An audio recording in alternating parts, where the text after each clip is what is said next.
I bought a. This is in the past, but when I was 16, I was still. I'm 25. I'm still in the midst of this. My Lord of the Rings obsession. That they made 500 replica Witch King helmets. The Witch King. The Witch King was the Lord of the Nazgul. If you don't know who they are, you know they had. It's a side you haven't seen before, Chili. I could list some of the Nazgul right now, but they had this. The Witch King had this giant helm that you'll see in the movies. The Witch King of Angmar. The Witch King of Angmar. Yes. Oh, okay. The Witch King of Angmar, and he had this giant helmet, and I bought it, and it was something that I had it bought for me rather. And when you put it on, it was heavy. Like, it was fucking heavy. It was something that only a mighty man could wear while he was fighting. And I went to college, didn't think about it. I just thought, when I go home, my Witch King of Angmar helm will still be on its display case above my bed, because that's where it was. When I slept in my big bed, I had a queen size bed, and it had a big kind of armoire style thing around it, and it had a big shelf behind the bed, and I had my Witch King of Angmar head right there. And I was like, all right, I don't need to bring that to college. I don't want to turn off the girls right away. I'll slowly introduce them to my Lord of the Rings obsession. I can just imagine you like bringing the girl back to your dorm room, and be like you put it on and be like, I'm the Witch King. She's like, I think I should grab my pepper spray really discreetly right now. But that was basically it. I had that helmet. I went to college. I came back. I didn't. If it happened before this, I didn't notice it. But I came back that winter break, my freshman year, and I went into my room and I looked up there, and I didn't really think of anything of it. I wasn't looking for it, and slept a couple nights before I realized, Where's the I Witch had King? something over here. I had a Witch King helmet. Yeah, where the hell is my Witch King of Angmar helmet? I'm like the Witch And so I Queen. went and asked my younger brother and was like, "Where is my Witch King helmet? You dick! You know where it is, asshole!" And he was like, "Oh yeah, my friend was playing with that. I don't know where it is. Maybe in your closet." And I was like, "Maybe in my closet." Okay. So I go back. I check my closet. I find my Witch King of Angmar, one of 500. This isn't one of those bullshit we'll make a new one and call it one of 500 every 2 months to trick idiots into buying it. This was an actual one of 500, because there are very few people willing to pay $700 for a Witch King helmet. And so I got it. I had it there. I went into that closet, and I was honestly distraught when I saw it sitting there, totally broken, totally ruined. All the spines that came out of it, obviously it's some kind of plaster. Yeah, the big ones are on the head.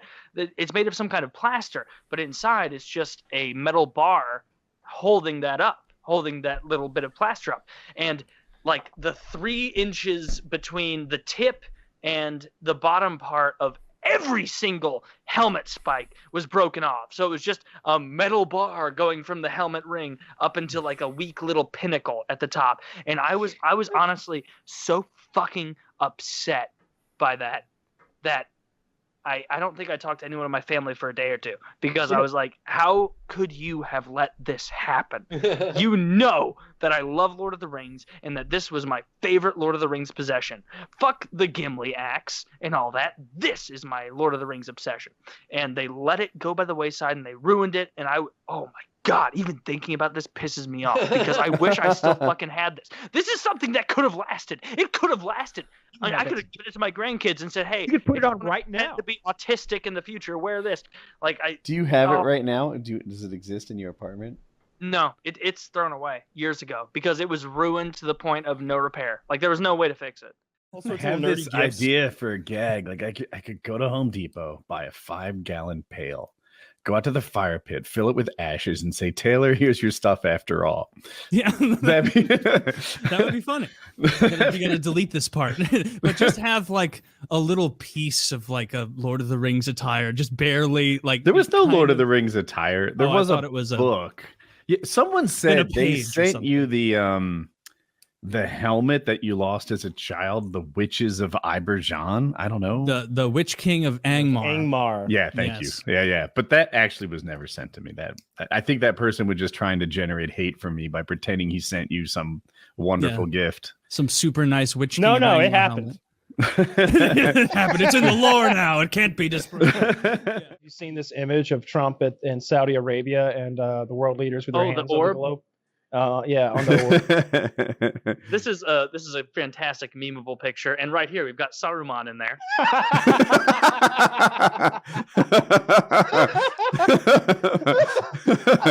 Like I've sent that to everyone I know, and I'm like, they're like, oh, it's kind of weird. It was a little ominous. I'm like, yeah. Did you notice anything else about the picture? And they're like, I don't know. That he's with that guy from Saudi Arabia, I guess. And who's that other gentleman there?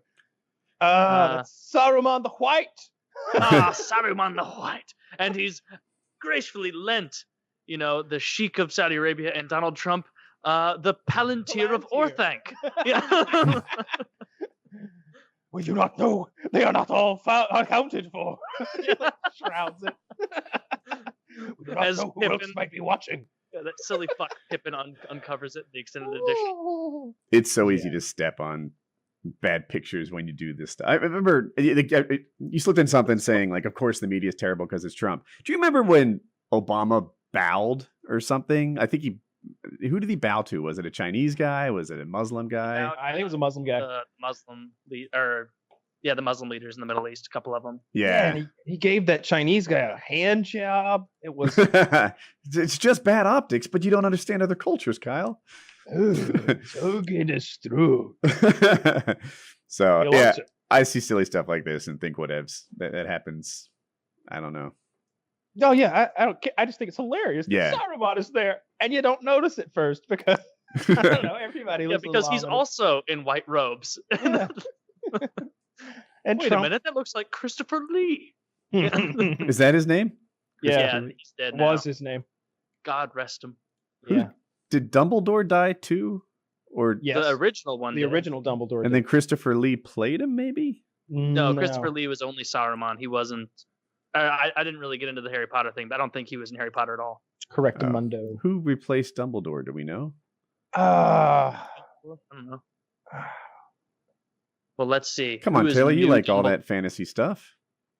I don't remember the actor's name. I don't know shit about Harry Potter. I'm just, The first people also ask question, Woody, a little bit of like a tally in your column. Is Dumbledore the same actor as Gandalf? Gandalf isn't Saruman, but people clearly got mistaken between Lord of the Rings and Harry Potter, so you're not the only one. The answer is no.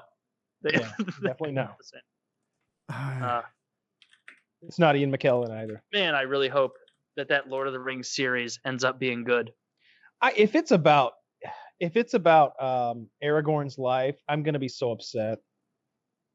I wouldn't want to watch Aragorn's life either. I don't want something that's singularly focused. I'd rather there be an event that you're tracking, and then you kind of have those tendrils coming out of different storylines, kind of like Lord of the Rings, where you get a little dose of Hobbit culture, a little dose of Elvish culture, a little bit of dwarf, a little bit of the Dunedain men like Aragorn. Like that's kind of what I would like. it's a prequel, right? Yeah, it's going to be a prequel. I don't. Kyle, I think knows better. When is it exactly taking place? I don't think they've exactly said. Oh, I don't know why they do prequels so much. I feel like sequels should be the default. That should be the answer to me for things in general 90% of the time. When you do a prequel, we already know kind of how it ends, like what's on the other side of this. Spoiler, Aragorn doesn't die. Aragorn is going to be put in all kinds of precarious positions in this prequel. Am I saying his name wrong? Aragorn. Aragorn, Yeah. thanks. He's going to put in all kinds of precarious positions during the sequel, and I know that he'll be fine because... See, I think that might be part of the reason they do it. It's like we could do a sequel or we could do a prequel where we're basically just meandering our way to the end, which is already decided. Well, like there there's isn't a less whole lot creative effort. after the trilogy. Like the trilogy is kind of like the culmination of Tolkien, but there's this enormous amount of stuff behind the trilogy that has nothing to do necessarily with the Ring of Power or anything. Like Sauron was the big bad villain of the trilogy, but he's not the big bad villain of the universe. He's like a demon. There's a Satan, there's Morgoth. a Satan, Morgoth. that could be part of the story. You could go back to the whole like genesis of Shelob, the gigantic spider who is really like a female goddess who's like in the body of that spider. Like there's this whole backstory of like different gods and goddesses that's a bit like Mount Olympus. You know, there's good ones and evil ones, and that, you know, some of the gods created different races here on the, or not here, but, you know, in Middle Earth, and some of those, you could see the corruption of the elves. Like there's a lot of stuff you could see. You could see the whole journey of the elves over to Middle Earth from the Undying Lands, and how there was treachery and the boats were burned. Like there's enormous epic tales there, but like what we saw in the trilogy is like the last 10 minutes of like Tolkien storytelling, but there's an enormous amount before it. It has nothing to do with it. But if Aragorn, did you say, what was his name?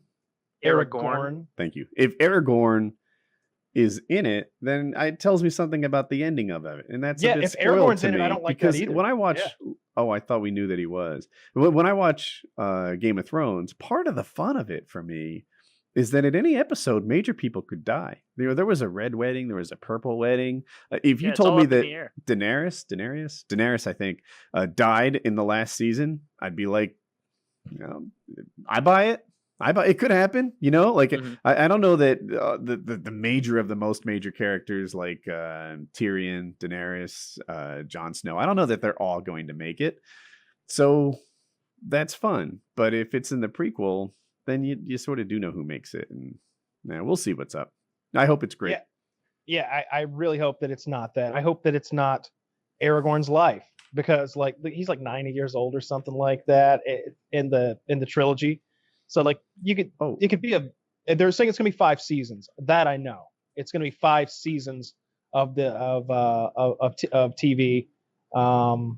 It's hard to say though how many episodes per season. 5 episodes per season, or 10 episodes, or 12 episodes. You know, that's a big swing. When Lord of the Rings ends, do they wrap up that whole universe? Because Kyle just said that like it's the last 10 minutes of a giant story, but I'm like, how is anything the last, right? Until that planet hits the sun. There's no more magic left in the world. Like all the main magical characters, kind of all the elves leave Middle Earth and go to the Undying Lands, which is like not really their heaven. It's just another continent where there's still magic. It's meant to be the symbolism of heaven. Yeah, it's like an embodiment of an afterlife here on Earth, because they're immortal. But they all kind of go over there, and it's sort of like, and they lived happily ever after. You know, Gimli made it. You know what? I want like more of this. I have such a preference for sequels to prequels that I'm like, you can undo all that, you know? And then the dragon hit the ground, and the elves said, you know what? You guys look like you need a hand. I'm on my way. And the giant escalator formed, and they came down from heaven and went for round 2. I'm down. I don't like your version. It's not the one I'm comfortable with. There's 90 minutes of them standing still. Like, should we walk down the escalator or just stand here? Like, that's the other thing. There's this whole period of time with dragons. There's this whole period of time where there are mini dragons. I think there are ice dragons too. That happens, you know, way in the past. Like it's. I'm excited about a prequel, because pretend it's a sequel, because none of the only characters who are still alive are like Gandalf and Claire, what's her name? The super hot chick, the old Liv Tyler chick.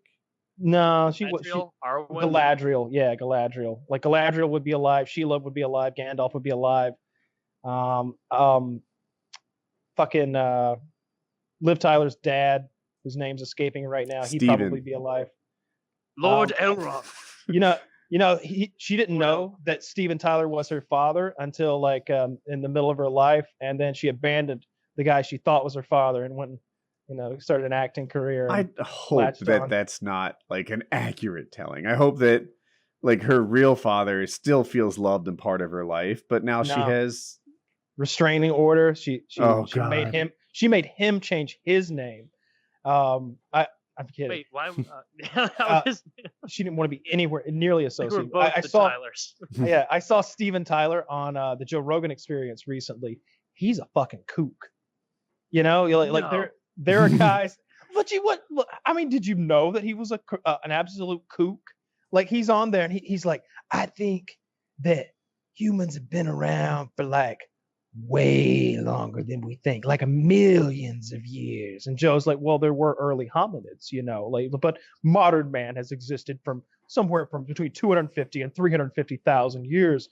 You know, people like us that look like us, think like us, et cetera, same brain size. And no, I mean, I think we went underground there, you know, like into the Grand Canyon.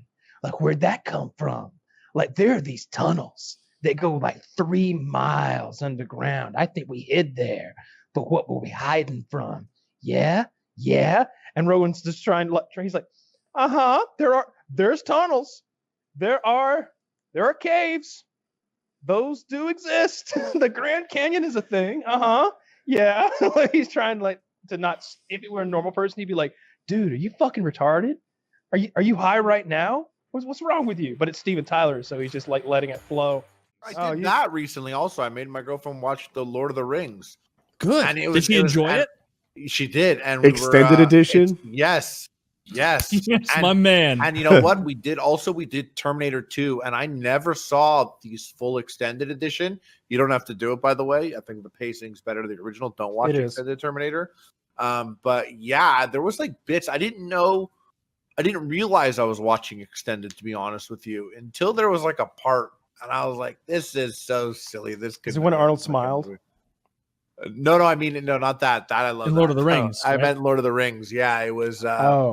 It was like, I think it was like Pip and Merry like being carried by the orcs, and he's just like, what is he? He's like, play dead. Is he saying play dead, or he's like, shut up? So he's trying to get him to drink. They're carrying them. Yes, and it's just such a weird conversation. I'm like, what the fuck are they talking about? And it's like, you're right, because I know exactly the scene you're talking about, because fucking of course I do.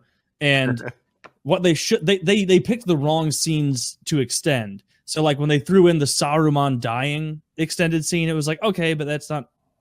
Why would you throw it in that way? That's not the way that he died. He didn't get kicked off of the Tower of Orthanc and fall and get spiked. After the War of the Ring, he and Grima and a bunch of leftover goblins and shit, they went and they did this Scourge of the Shire, where they were going to go and fuck up the Shire. Then there's a whole other fucking chapter where after all of it, the hobbits have to gang up and figure out the way to defend the Shire against all of these kind of remnant Uruk-hai orc kind of, you know, mix with Saruman and them. Yeah, there's asshole men hyped. Though, right?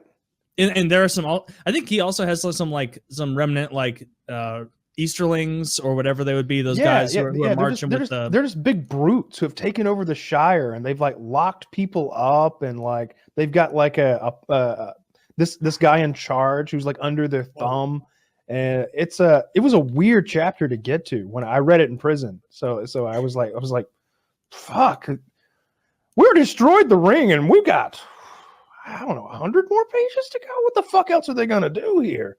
And they go back to the Shire and have a little war. They have a little Shire war. Yeah. And that would have been a really fucking cool scene. It wasn't the Easterlings. It wasn't the Haradrim. It was, I don't remember, the Dawnland, something like that. They were like the evil men that kind of lived in the Rohan area and just kind of caused mayhem. And they had a black crow as their signet, if I recall. And yeah, he scooped up a bunch of them and got them to do some nonsense with the Shire. But Merry, Pippin, Sam, Frodo, with their experience now, they managed to lead it back. And really, even reading it at the time, it's like, you know what? Throughout this entire trilogy, Frodo and Sam have absolutely no experience leading people. At least Merry and Pippin have the tiniest bit by being like the second half man to be allowed to ride with Eowyn or with Éomer as they do stuff.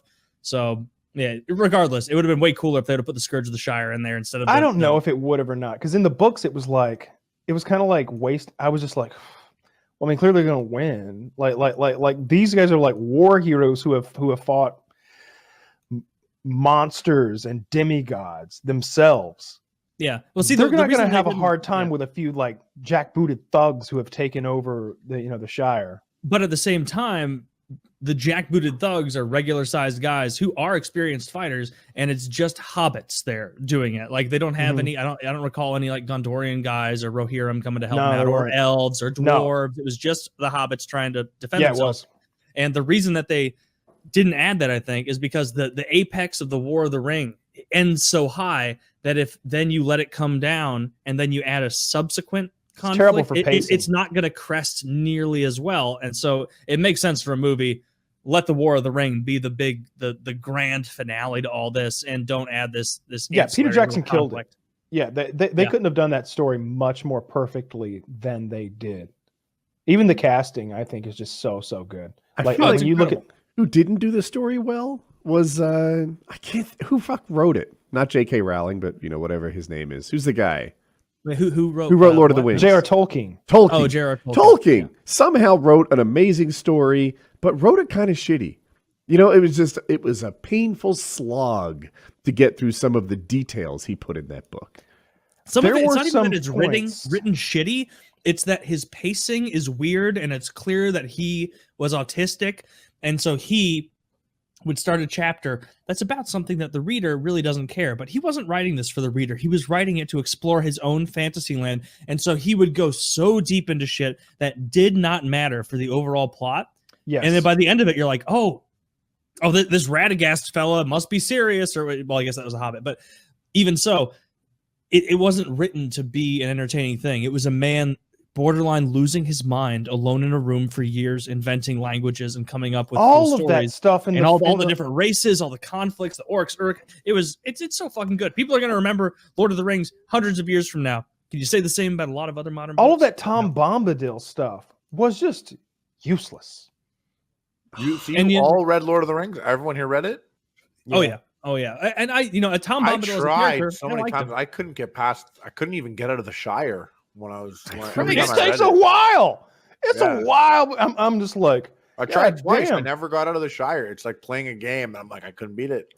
Dude, the amount of details about all of the food and items and entertainment that Bilbo was having ordered for his party is ludicrous in that. Because it's like pages where it's like, and they ordered 17 hens and enough ale for a goblin horde, and oh my god, there's another page of it, and it was fine brown ale from the Sutherlands. In the Sutherlands, they make their ale fine and brown because the summers are long summers and fertile soil. Because in the old days there was a sea there, and the ham, my lord, the ham. You're like, wait a minute, what? Are we learning about the Mer people who lived in the sea once upon a time, which is now the fertile lands in the Sutherlands, which grows the grain, which makes the ale, which Bilbo ordered enough for a goblin horde to his 111th birthday? Where did they get the grain? Sent from the undying lands with the elves, no doubt. The highest quality. It's like, and he would get so into that shit that it's like, man, even my love of the Lord of the Rings series, which is strong, good lord, some of those chapters in the books are a rough trek. And then other times it gets frustrating because you'll be reading through it and there's so much buildup, so much plot devices, so much excitement building up, for example, to the Mines of Moria and all of the shit that happens in there. And then the actual conflicts and shit, like you can tell in the time he was writing it what he was interested in, because he'll like blow through the conflict in just a few dozen pages after it's been built up for 100 pages, and then after that he'll dive back into the journey. Yeah, and so that I don't think I could have read it as a free man. If I had like other alternative avenues of entertainment, if it was like Lord of the Rings in my hands, and my fucking TV and my PC in here, and like going out and having a good time or having a girl come over or something were all options as well, I'd have been like, all right, this is not. I thought you'd read it prior to jail or prison. I had tried to read it, and I had read big excerpts of it, and I had watched a lot of YouTube videos explaining like the in-depth like nonsense lore and all that. I like that. I like that too. I knew more about the lore stuff. I had read Silmarillion. I had read more of the Silmarillion than I had the books, because I started trying to watch it and read it in high school when one of my friends got into it, but it was just, I don't know, I never got committed to it. But I'd watched so many YouTube videos like breaking down, like explaining who Tom Bombadil is. I want to say that Comics Explained guy that we referenced earlier in the show about Marvel stuff. I think he did a Tom Bombadil video. I'm sure he did. But the Silmarillion, like, if you don't know, that's like an additional book that feeds into the Lord of the Rings lore. I know, you know. I was more saying for the people out there who I only found out like 2 years much ago, more to be honest with lives than us. And like Sorry, I think I was cutting you off when you were talking. Oh no, you're good. You're good. The Silmarillion is insane. It is absolutely insane. It is the ravings of a man. Yeah, that's what I hear. Do you want to know who Shelob's uncle was? It'll be shit like that. It'll be like, and then and that's the way it's paced too. It'll be like, and another thing about the elves, and another thing about it. But also that, remember that fucking spider? That spider was cool. I'm going to jump to the side for a sec. That spider, that fucking Shelob spider. You know where it came from? Actually, it was the spider in the movie. Yes, Shelob was in the movie. It was the beginning of the third one, The Return of the King. Even though that event happens at the end of the Two Towers, they had to add it in there, keep the first part of the Return of the King more exciting. And his bouncing around, he'll be like, and then also another thing about Legolas, his great grandmother was actually related in a way to Galadriel, which makes him a higher tier elf, and that's why Elrond had that instinct. And it's like, but I love that shit though. I like that stuff. Well, you won't get a lot of it unless you read the actual Lord of the Rings books, and it is, if you love deep dives into lore that are so deep it's insane, then you will like the Silmarillion, because it's a guy who's lost himself in his own fantasy world. Yeah, it's a little much. But yeah, I tore through it in prison, like less than 5 days for sure. Like definitely less than 5 days. But you got to keep in mind, I have all day. All three of them in 5 days? I got one that was just a solid book. That's all three of them. Yeah, wow. That's what they had in prison. It was nice and thick. I don't BRB guys, but I still hear you, by the way. I don't remember how thick it was. Maybe 1,200 pages, something like that. Don't talk shit on Harley. So that Harley guy, can you believe it? He's good in Justified. If you want like a show that's all out and it's multiple seasons of a good TV show. I do not. All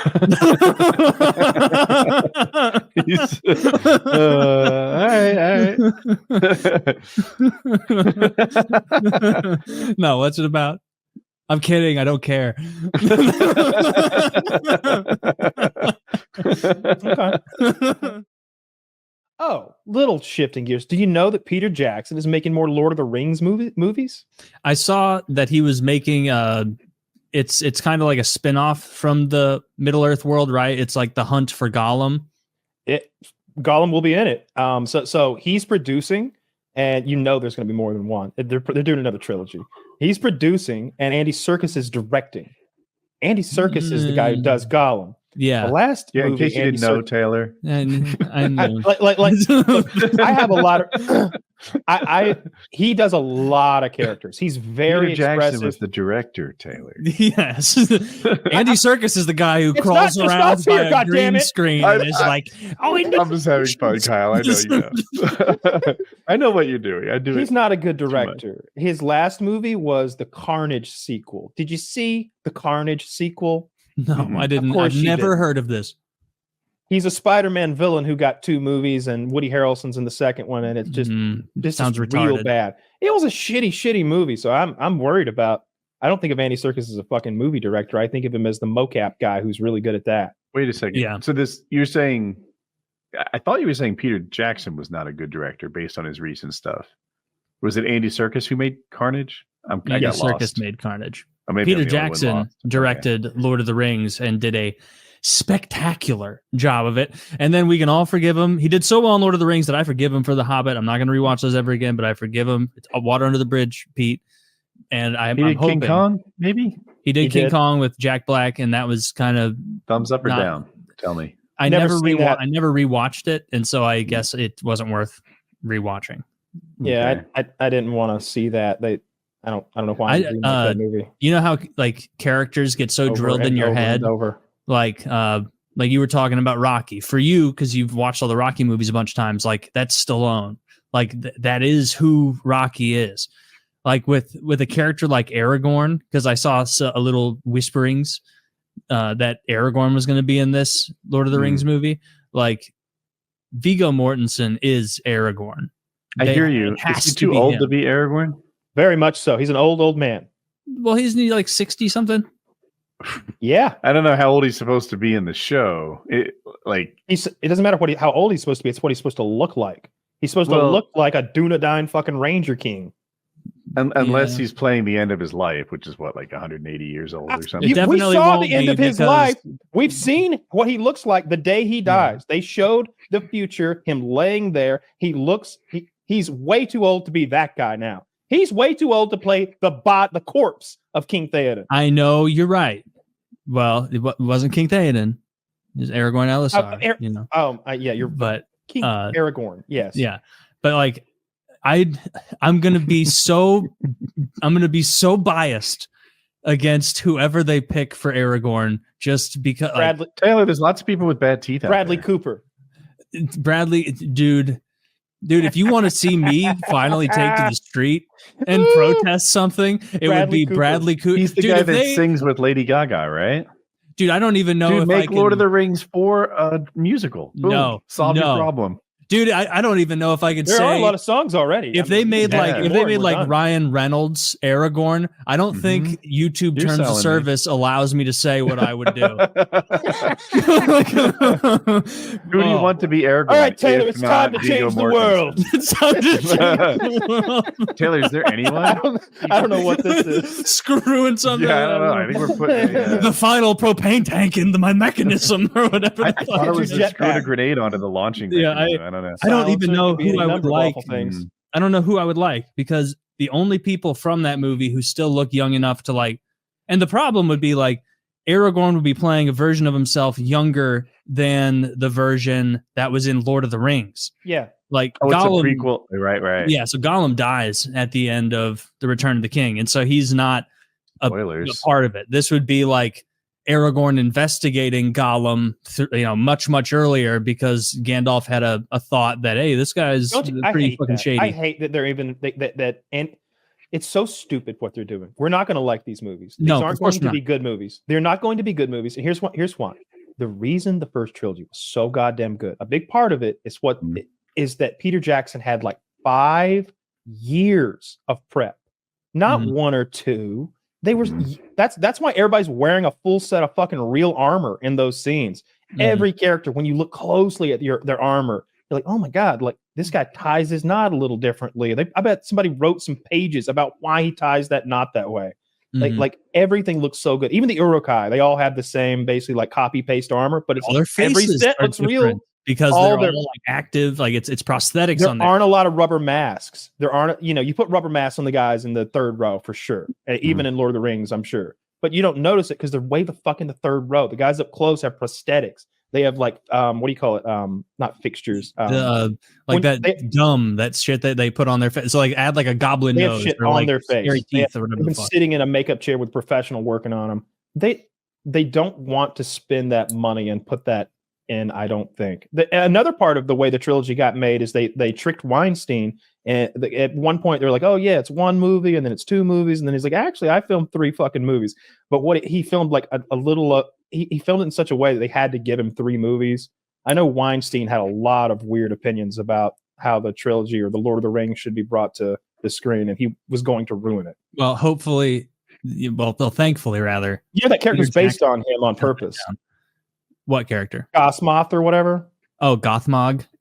Is based on Weinstein. The orc who oversaw the capture. Yeah, he's got that deformed face and that pus dripping out of his eyelid and stuff. Yeah. Go ahead and bring up a picture of Gothmog, Zach. And then if you search Gothmog, Harvey Weinstein, you'll probably find a side by side of the two. Yeah. Because Weinstein has that severely pockmarked face. Zach, go ahead and quickly Photoshop Gothmog sitting in a suit in court. I am a victim of human lies. The Easterlings have heavy influence in these courts. The Easterlings. I like the Lord of the Rings universe. All right, I guess I never put those pieces together because I didn't know who Harvey Weinstein was until fucking 5 years. The eyes, like, yeah. Wow. That's funny. So you think this is them mocking Harvey Weinstein? It is. It's 100% them mocking it. The universe is good. I wish they'd just do a fresh story. I don't know what it needs to be, but like we've They could established do the rules. from the first age. Like that, not everything has to be the War of the Ring. Like they could go way back. There's so much canon to go through for Lord of the Rings that they could do if they wanted to. But Kyle's 1,000,000% on point that like they wouldn't do the prep work and they wouldn't stay true to the lore in the way that clearly the Lord of the Rings producers and directors like were obsessed with that. Like at the time that they did it, Saruman, Christopher Lee, he was old enough to have had conversations with Tolkien. Like he talked to him when he was a young man, like acting about in Lord the of the 30s, Rings. about Lord of the Rings. And so it's like, that must've been awesome for, I think I even saw like an extra cause I've watched every bit of content about Lord of the Rings there is, where Peter Jackson's talking and he's like, every once in a while I have a, thought about the lore and what should happen and what shouldn't. And so I'd go to Christopher and I'd ask him because he loved the story so much. And Christopher in his, commanding voice or whatever would be like, that's not what he mentioned when I spoke to him of it in 1931. And it's like, all right, Christopher, I trust you. You're also 6'7". Tolkien hated the quiz. He did. I'm barely okay with Gandalf. Like the blue screen, Sir Ian McKellen into my presence. I promise you that. Yes. Not share a room with that poof.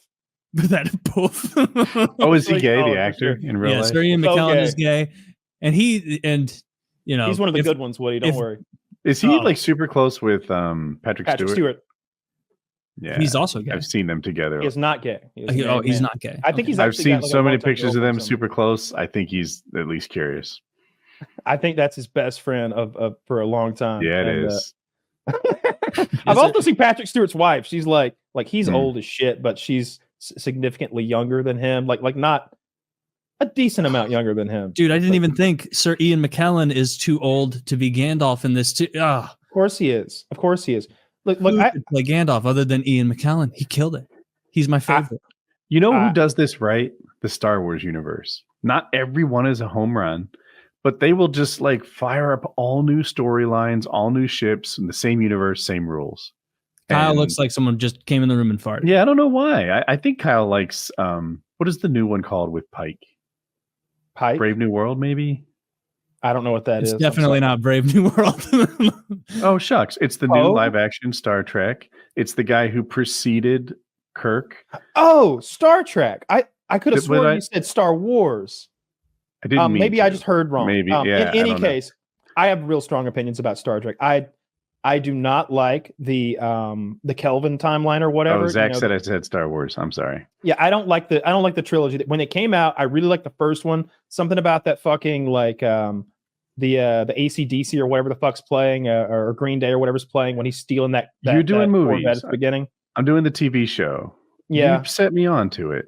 Strange New Worlds, the new Star Trek TV show, is very, very good, and I feel like it respects the OG shit well enough, and as well as like the timeline well enough, because Pike was the captain of the Enterprise before Kirk, and the thing that's alluded to often in the show, his future injury, is a big part of like the first couple episodes of the OG 1967 Star Trek original series.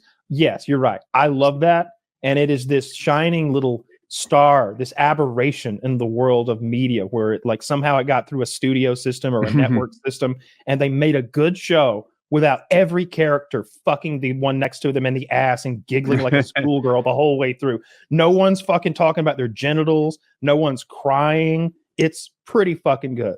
Star Trek can fire up a show, and you have to go into it with an open mind, because sometimes it's really going to be a miss, and sometimes it's going to be grand slam. This one, Strange New World, I think you said it was called, is in a grand slam to me so far. I think the animated one Damn it, I'm retarded Upper Decks. tonight. Lower Thank Decks. you. I'm sorry, Lower Decks. Lower Decks, yeah. I think Lower Decks is a lot of fun. I enjoy that. I love it. I love it so much. I like the voice actors that work on it. I like seeing them, you know, in the live action version of them discuss the show. That's another one that's like, I don't know. I really is Star love Trek pulled from like books or lore? Gene or Roddenberry is the creator. He just created it. But It is his vision of this utopic future that where every problem had been solved. And so, and it's sort of a. So it's a show. It's not like an old book series or something. No. Okay. It began with the original series with Kirk and the Enterprise. That makes it easier then, because you have a lot more kind of freedom to play. The directive that he was given was to create a Western in space. Okay, that's what I brought is. it up as an Gunsmoke in example of what space. Lord of the Rings should be. Like, okay, we have a universe, we have some established rules, we know the good guys, the bad guys, the races. Now go tell a new story I haven't heard before. It can be before the one I know, it can be after the one I know. Same universe. Go tell me a story, and my mind will be open. I want Gothmog. I want a story about. I always forget the spider's name. Shelob. Shelob. I want some Shelob content. You could make sexy Shelob because Shelob appears not only as that big grotesque thing, but she can become this like temptress. That would be so cool. And maybe like there's a moment where she flashes like those weird teeth are in her mouth. Those little sideways. Does she become pincers. a sexy chick in the book? I'm pretty sure. She does not in the book. No, I don't think no. that. She's just a spider. A very evil and ancient spider. But Kyle's version's pretty cool too. I like it. I don't want to like. I would like maybe like I could deal with like an anthology style series if there was more. If it was true to the lore and it all plugged into like making sense with the the War of the Ring, the Lord of the Rings story, like at the end. The reason everybody hated and that show on Amazon flopped despite having so much money is because they just ruined a lot of the lore. They destroyed it. We're both right. I'm thinking of Middle Earth Shadow of War, the video game, in which Shelob can transform into a human woman. But you're right. In canon, she cannot. Yeah, I didn't she's know one of the Gaia or whatever the fuck. Yeah, it's one of those things that what is Gandalf? He's a Gaia or something, like a Mylar. Oh, the Valar, something like that. In any case, I agree with Woody 100%. It like I want to see. I would be okay with a smaller story set within the universe. Like everybody doesn't have to be Legolas or Gimli, or you don't need a power team. But what they should really do is make something fucking else. It's not going to be good. And they're not going to do a true job to it. I have a hard time with prequels because I know where we're going with this. I'm trying to think of the other prequel that's out now. House of the Dragon. How close? Yeah. House of the Dragon. While I am into it, and I'm looking, it ended on a big cliffhanger. You probably remember where there was a dragon fight between the two young boys, and one of them didn't make it. I'm wanting to see what happens next. That first episode is going to be good. I'm looking forward to it. Yeah. But there's a little part of me that's always like, I know this is all for naught. Like I know how this ends. It's too slow. Was that 2 years ago though? It's got to be at least that. That's what. So it seems to me that when you get your first season of a show, and then it's 2 years before you get season 2, but now they're on a roll because they got that like extra round of funding. That's going to be the case with Fallout. It's going to be 2 years before we get more Fallout, and then but in those 2 years, I wish you were wrong.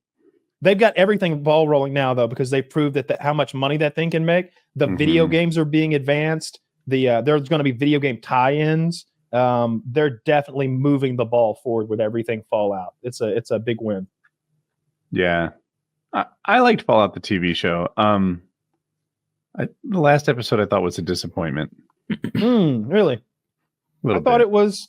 I thought it was fine. Like I won't rewatch it, but like it was fine. I did rewatch it. I watched the whole season twice.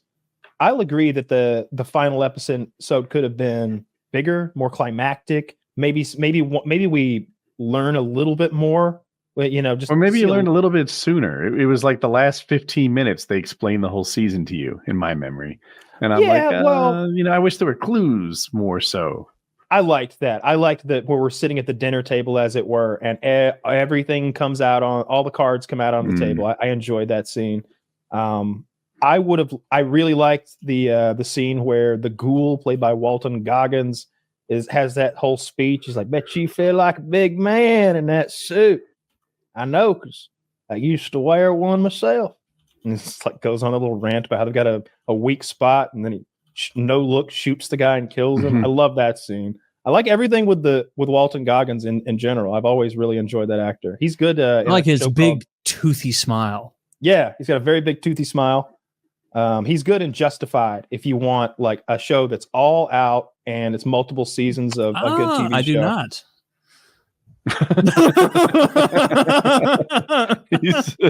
All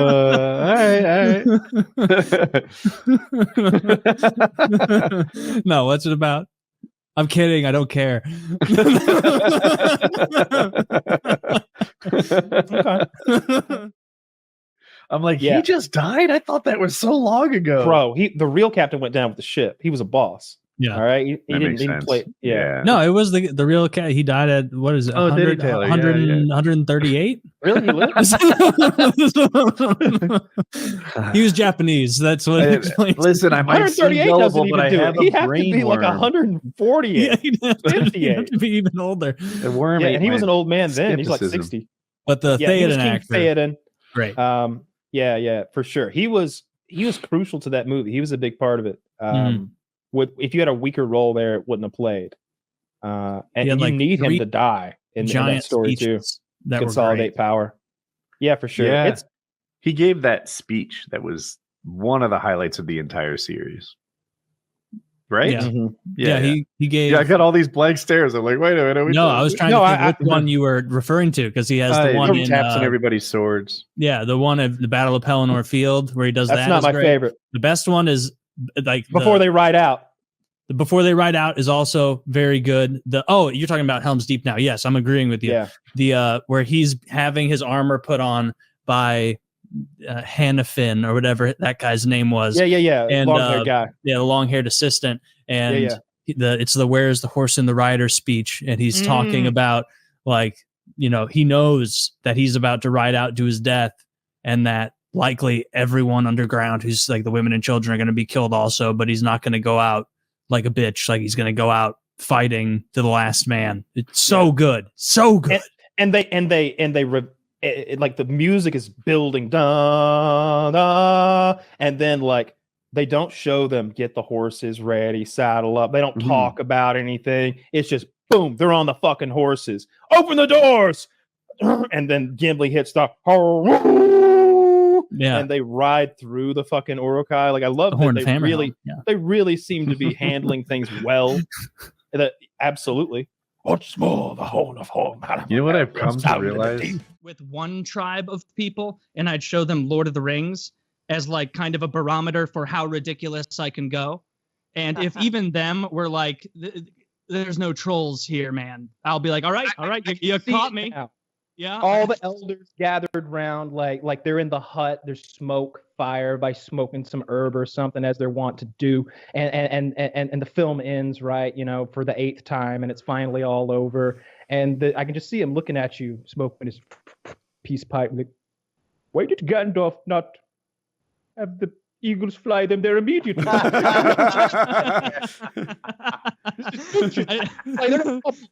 I have to be like, fuck, where's the next closest tribe? And don't send a runner, because I can't beat him there. You fucks are quick. Like, Taylor, what is the answer to that?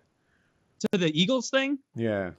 Honestly, like I've heard explanations from big Lord of the Rings fans. I'm a huge Lord of the Rings fan, but none of them to me seem acceptable. Like it does, like they'll be like, oh, well, the Eagles weren't available then. It's like, well, did they have an appointment? Like, couldn't they have just pushed back the returning of the ring? Like if that were the issue and Gandalf was like, hey, head eagle, like I need you Tuesday the 17th through Friday the 19th or 20th. Are you available? No, I'm going to have to do the next week. All right, I'll just tell Frodo to hang back. Actually, he doesn't even know the ring's magic yet. I won't even tell him, you know what, this is going to work out better anyway. I had something planned. Okay, excellent. Like that's what it would be. But the actual explanation does not hold water. So yeah, that is an easy thing to poke through in Lord of the Rings. They should have just flown, at least, and I've heard people say they couldn't have flown the Eagles into Mordor. The Nazgul would have killed them. They probably would have. But the Eagle could have given them like a shuttle, like way, way closer.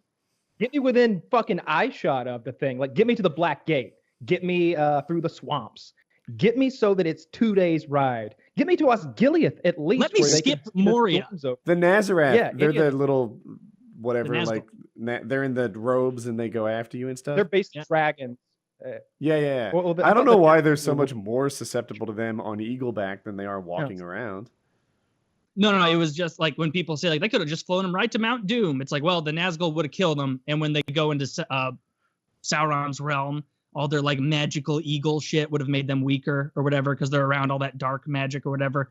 Yeah, but, I've read that before. Something about But they could have dropped him off past Moria. Like just like take me one stop past Moria, I will appreciate it infinitely. How about this?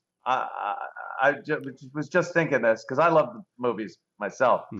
Maybe Gandalf kind of knew that unless Frodo had suffered and seen the evil and really experienced what it was to carry this ring so far, he might have been tempted at that last minute to not throw it into I like that. I like that explanation. That's the best explanation I've heard. But the problem with it is the exact opposite proved true.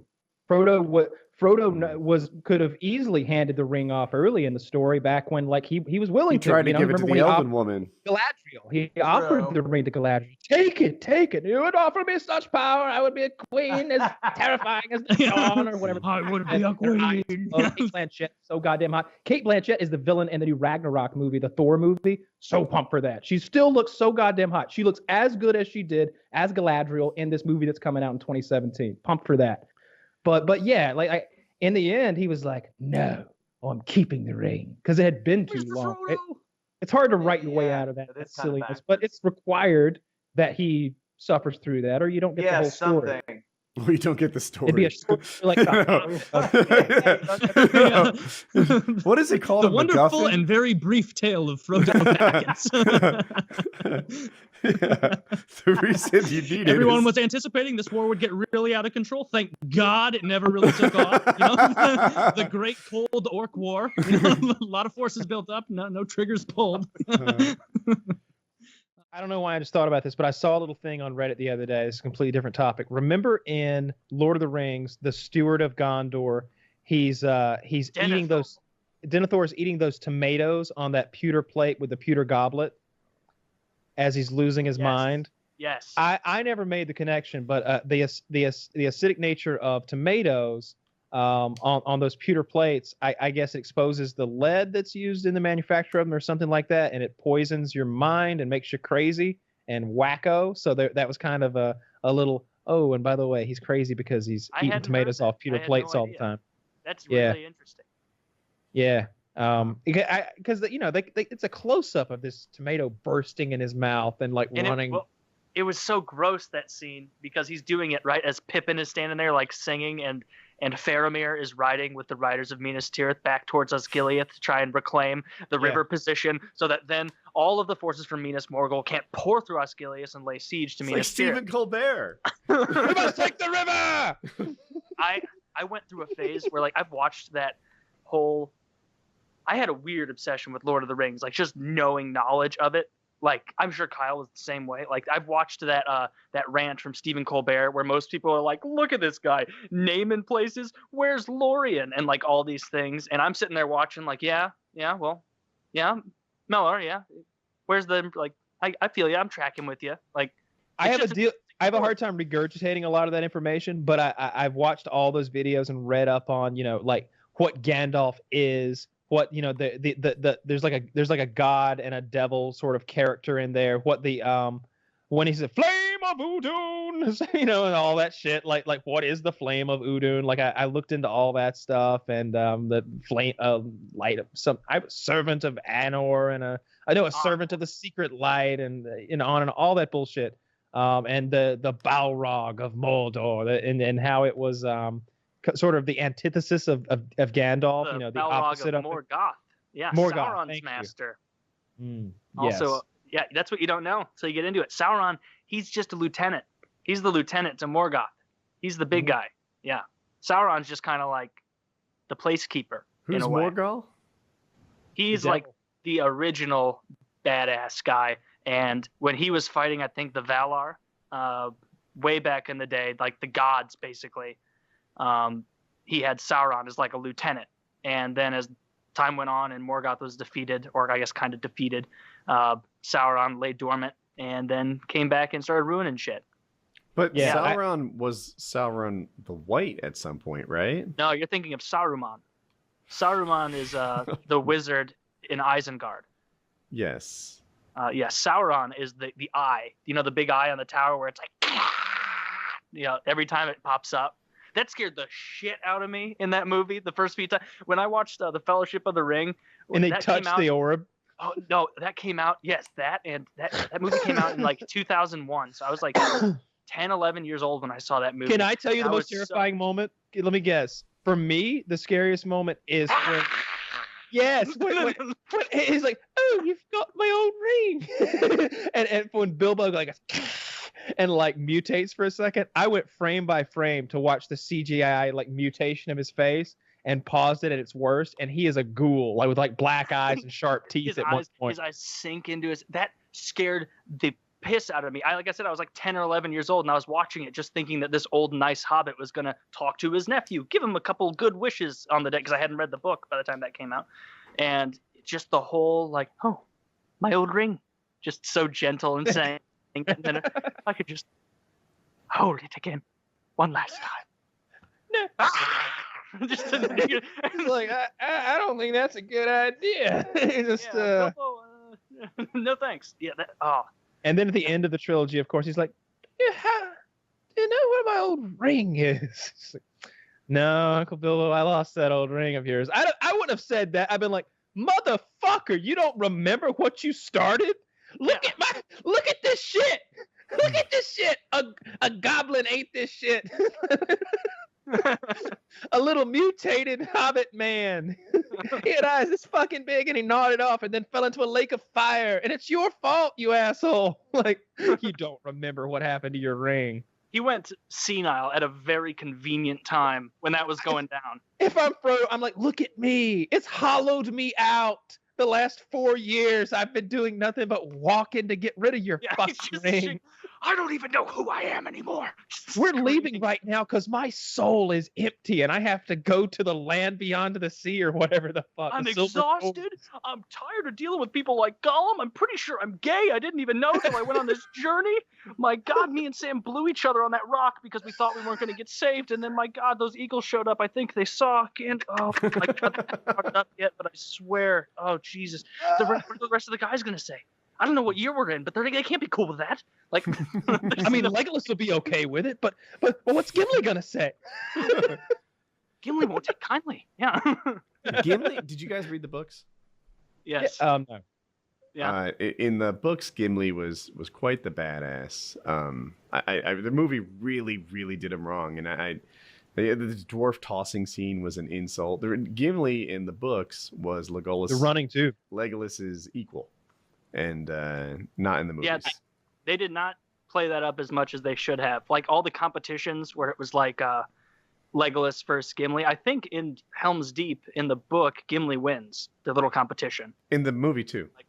In the movie too. He does. I thought that Legolas like ties it up at the end with like a shot to the orc Uruk-hai sitting under Gimli. And yeah, but that's bullshit. He's like, he was twitching. He was twitching because my axe is stuck in his brainstem, and he like wiggles it, and the guy's like arm does that. Like, Gimli was like one of my favorite characters. When everybody else was raving about Legolas, it was like, yeah, but well, I knew that actor previously. And Gimli's playing 2 roles in that movie. Do you know the other role that the actor portraying Gimli is playing in the Lord of the Rings trilogy? Doesn't he play Treebeard or something too? He plays Treebeard. Yes, he does. There we go. Oh, this is memory lane. I didn't remember that since I know you've watched all the extended edition and all the special features. Yeah. Oh man, I'm due to get obsessed with Lord of the Rings again. You know, can't be good for me. We should do a PKA movie night again. I'm down for that. We haven't done that in like a year. We used to watch movies together. I do that. We gotta pick some good movies though, and I don't know if a 3.5 hour epic is the way to go. That might I like to watch. Snore. When I rewatch those, I like to watch them with somebody. Like I watched them with my girlfriend recently, and I like to kind of be the shepherd guiding them through. I'll often pause and I'll be like, "All right, So here's what's going on. I'll explain like why something's crucial. And I'm no Lord of the Rings expert by any means, but I've seen it a bunch of times, and I've got the extended version, so I'll be like, I bet you've never seen this before. Remember how that rope fucking unties itself? She's like, no, they didn't even have that rope scene in the movie. I'm like, exactly. Like now we get to see the elvish rope, untie itself, and you get to see the scene where Galadriel is giving them all their gifts. He's like, all out those fine daggers, are you? That was great. He wanted the dagger, and he gets the stupid rope and everything. I like that movie. That movie had so much heart, and it was so it was so ahead of its time technically. Great movie. One of the best things that's ever been done on film, especially in the trilogy sense. I think it kills Star Wars. Oh, it blows it out of the water. It's not even it's not even a contest if people are being true and realistic about it. Not even a contest. 10 Academy Awards. All that shit. Yeah, let's talk about magic next. I get it, Chiz. We're drilling fantasy stuff into the ground. But magic is also cool. Real neat. You'd like it if you played it. You have that kind of mind. Guaranteed. You keep telling yourself that. I'm not going to keep responding. Oh, yeah. Yu-Gi-Oh! You've said that before. Yu-Gi-Oh! Never tried that. Not going to. When I found out Frodo and Sam were straight, I didn't mind. Yeah.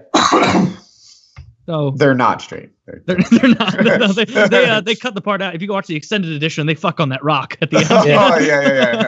Before the eagles come. No, Mr. Frodo, my lips are so chapped. Before Mordor was broke back, they cut out that part of the thing, but they scaled it. It was there. Remember how chapped Sam's lips were? I wanted to give him some Carmex so fucking Can you bad. lick your lips, Sam? God damn, Sam, you need some Vaseline.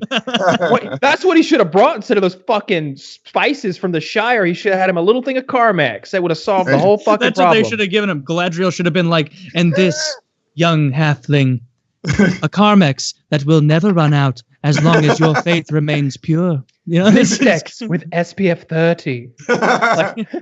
I use it on my fair skin. Yeah. I'm 30,000 years old, and I don't look a day over 31. Yeah.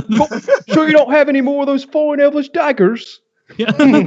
Any more of those daggers, eh? That's what he says. He's like, she gives him that fucking the cloak and the rope or something like that, and he's like, got any more of those fine elvish daggers? Yeah. She just looks at him like, bitch, I got no more daggers. But I'm thinking, like, really, you don't have any more daggers? I mean, like, are you low on those daggers that have seen war before? Like, come on. Then she gives Gimli 3 golden hairs from her head. I asked her for a single hair from a golden head. She gave me 3. And then he smiles as they paddle. He smiles because it's such an honor. And Gimli was brought in by the elves. And he lived in the Undying Lands. That's my favorite part of the whole thing in Lord of the Rings. Is at the end, Gimli and Legolas get to go off to the Undying Lands together and do whatever they do over there. So, I like to imagine that like Gimli took what's Orlando Bloom's name? Legolas. Orlando Bloom. I like to imagine he took Legolas and they fucked some hairy dwarf women. And then Legolas took him, and they fucked some elf women, and that's what the Undying. You think that's what it was? About. Where he's like, I have to tell you, Gimli, it was much better than I thought it would be with a dwarf woman. He's like, that's what I haven't told you. There are no dwarf women. That was a man. We really do just sprout from the ground. Bring us from the ground, yes.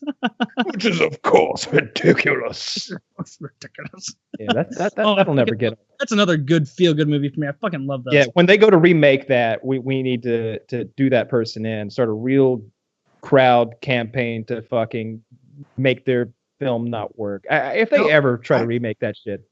I've never seen the third Hobbit movie, and I feel like I kind of want to see it. 4 of the 5 armies, or something like that. Super shitty. Like, this isn't a huge spoiler. There's out of nowhere, like, to get the 5 armies there to all do battle on the same field, they got to pull a bunch of hijinks. And one of the evil armies gets there via these gigantic earthworms that just burrow through a mountain and leave a tunnel for them. And it's so shitty when you see it happen. First of all, it's like, wait, the enemy has had these like gargantuan 300-foot worms. I don't know, something like that this whole time and never used them once. And here's the thing. They bore this hole, and as they're boring through the mountain, the entire army is like walking behind them, and then like they come out of the same hole the worm came out of. Like where did the worm go? Like it's real shit, man. Like that whole third movie, all the Hobbit movies, frankly. I don't the know, Hobbit movies, the more I pay any attention to them or rewatch them, the more I dislike them, because I don't even think I will rewatch them again, because I'll just hate it, and it'll piss me off that they ruined the Lord of the Rings. And it's Peter Jackson, right? It'd be different if somehow they hired some other, I don't know, Michael Bay, and those movies sucked, and you'd be like, oh, well, there's your reason. But no. Why is Gimli wearing Oakleys? I watched something about what you're saying, Woody, about why it didn't turn out as well. Apparently, they like brought him in late on the series to the point that they had already made a lot of artistic decisions. And they were like, all right, well, this is what you have to work with if you're going to do this, is we're bringing you in at this point. And he had to like work with a bunch of shit that he would never have done otherwise. Like the whole Battle of the Five Armies. I watched some extra on that where it was everybody like in the real time as the documentary of the film being shot was shot, you know. He was like so stressed out, being like, there's no way we're going to finish this. We're not ready. We're not ready for this battle. And we have to have it shot by, 2 weeks from now.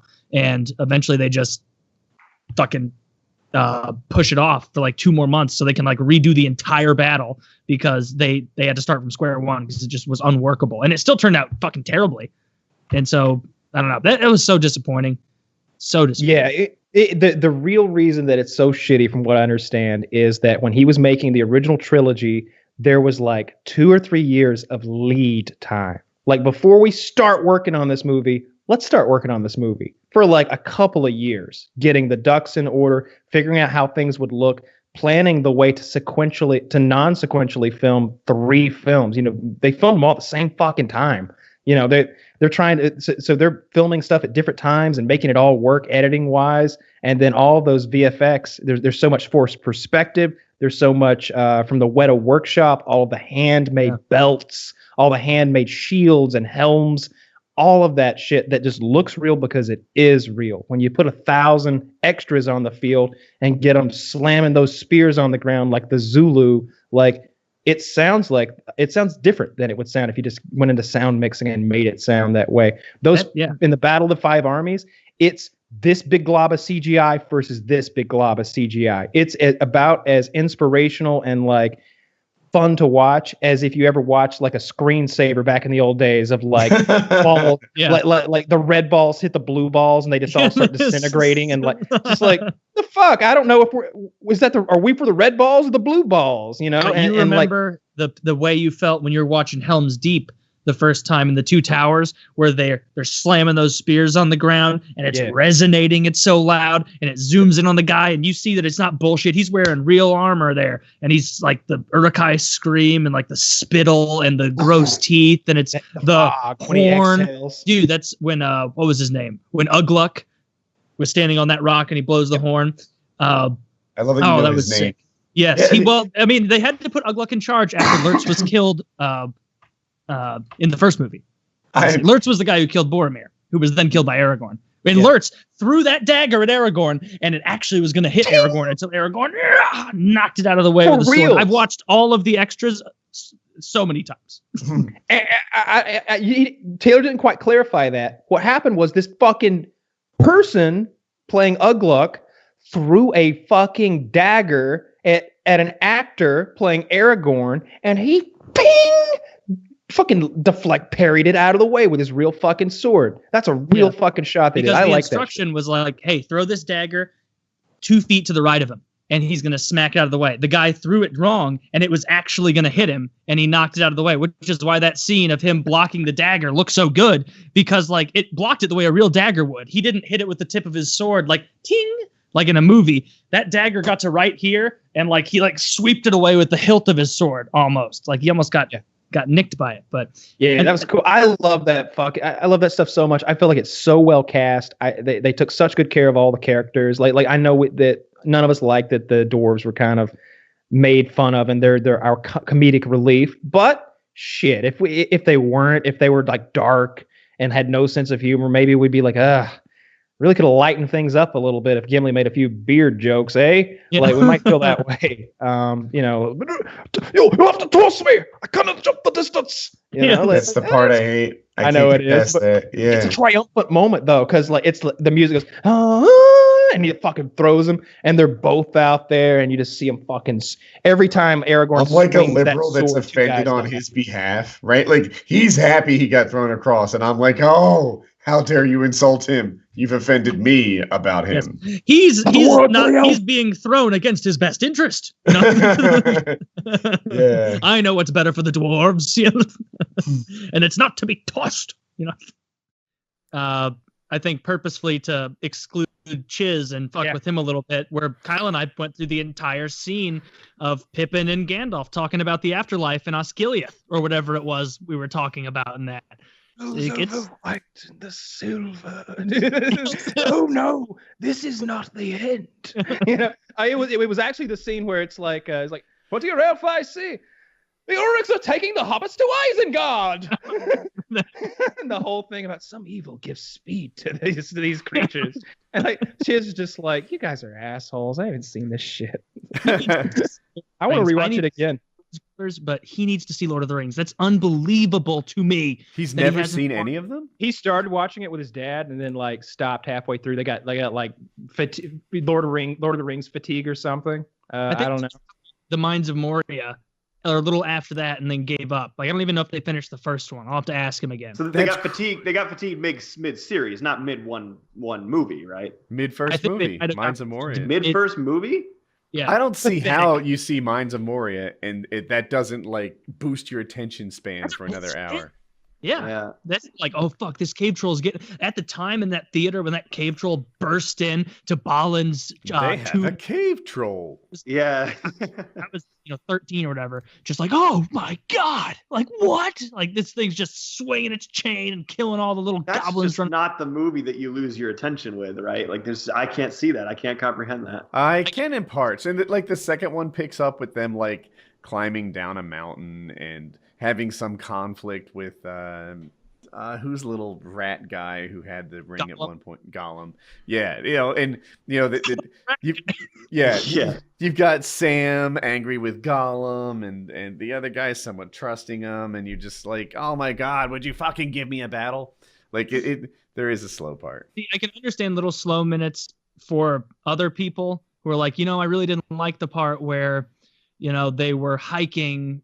Or they spent too much time with them. Where they were hiking. That's the whole Lord of the Rings. Or whatever. But for me, I'm so obsessed with it and into it. Even in like I was at one point. I still really love Lord of the Rings. But like I would watch Frodo do his Hobbiton tax return or his taxes just to be like, wow, they have a fucking, you have to pay taxes if you grow a pumpkin too big. What a world. Or like, just, I don't know. Wondering, like they did such a good job at creating the world. Like even the scenes in the Shire where it is slow, where it's not action, there's not war. Like you're saying, Taylor, I am so engrossed in that stuff because they did such a good job at making it come to life and making it seem so believable. The Shire's not the slow part though. It's aspects of the hiking that is the slow part. Even those scenes. I mean, because what they're able to do is they're able to capture the scale and like the breadth, or like the sinister. Yeah, the distance and the sinister nature of the unsafe and unsavory lands they're traversing. Like they are able to communicate that and make it seem so real and so vivid. Sometimes when I edit my own stuff and I'll pretend to be what's his name? Peter Jackson. Peter Jackson. I'll pretend to be Peter Jackson. I'll have like, all right, this was an interesting thing. I flew over cows and all the cows scattered, but it's like 40 seconds long. And I'm like, you know what? I think that's 10 seconds interesting. That's it. If this thing goes on for 40 seconds, they're going to be like, what is this bullshit? Like, I'm starting to yawn here. They do that. We really like these fancy cameras we're using. Let's get aerial shots of people running across the landscape.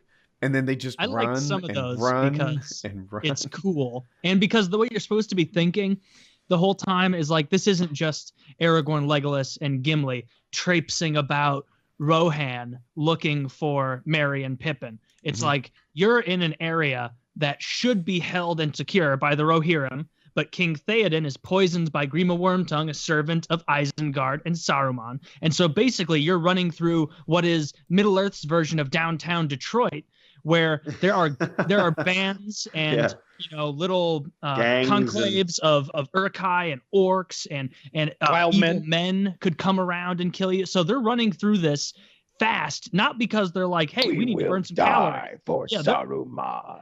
Yeah, like they're running fast because they're like, we need to get to that forest or we're gonna get spotted in the open and slaughtered.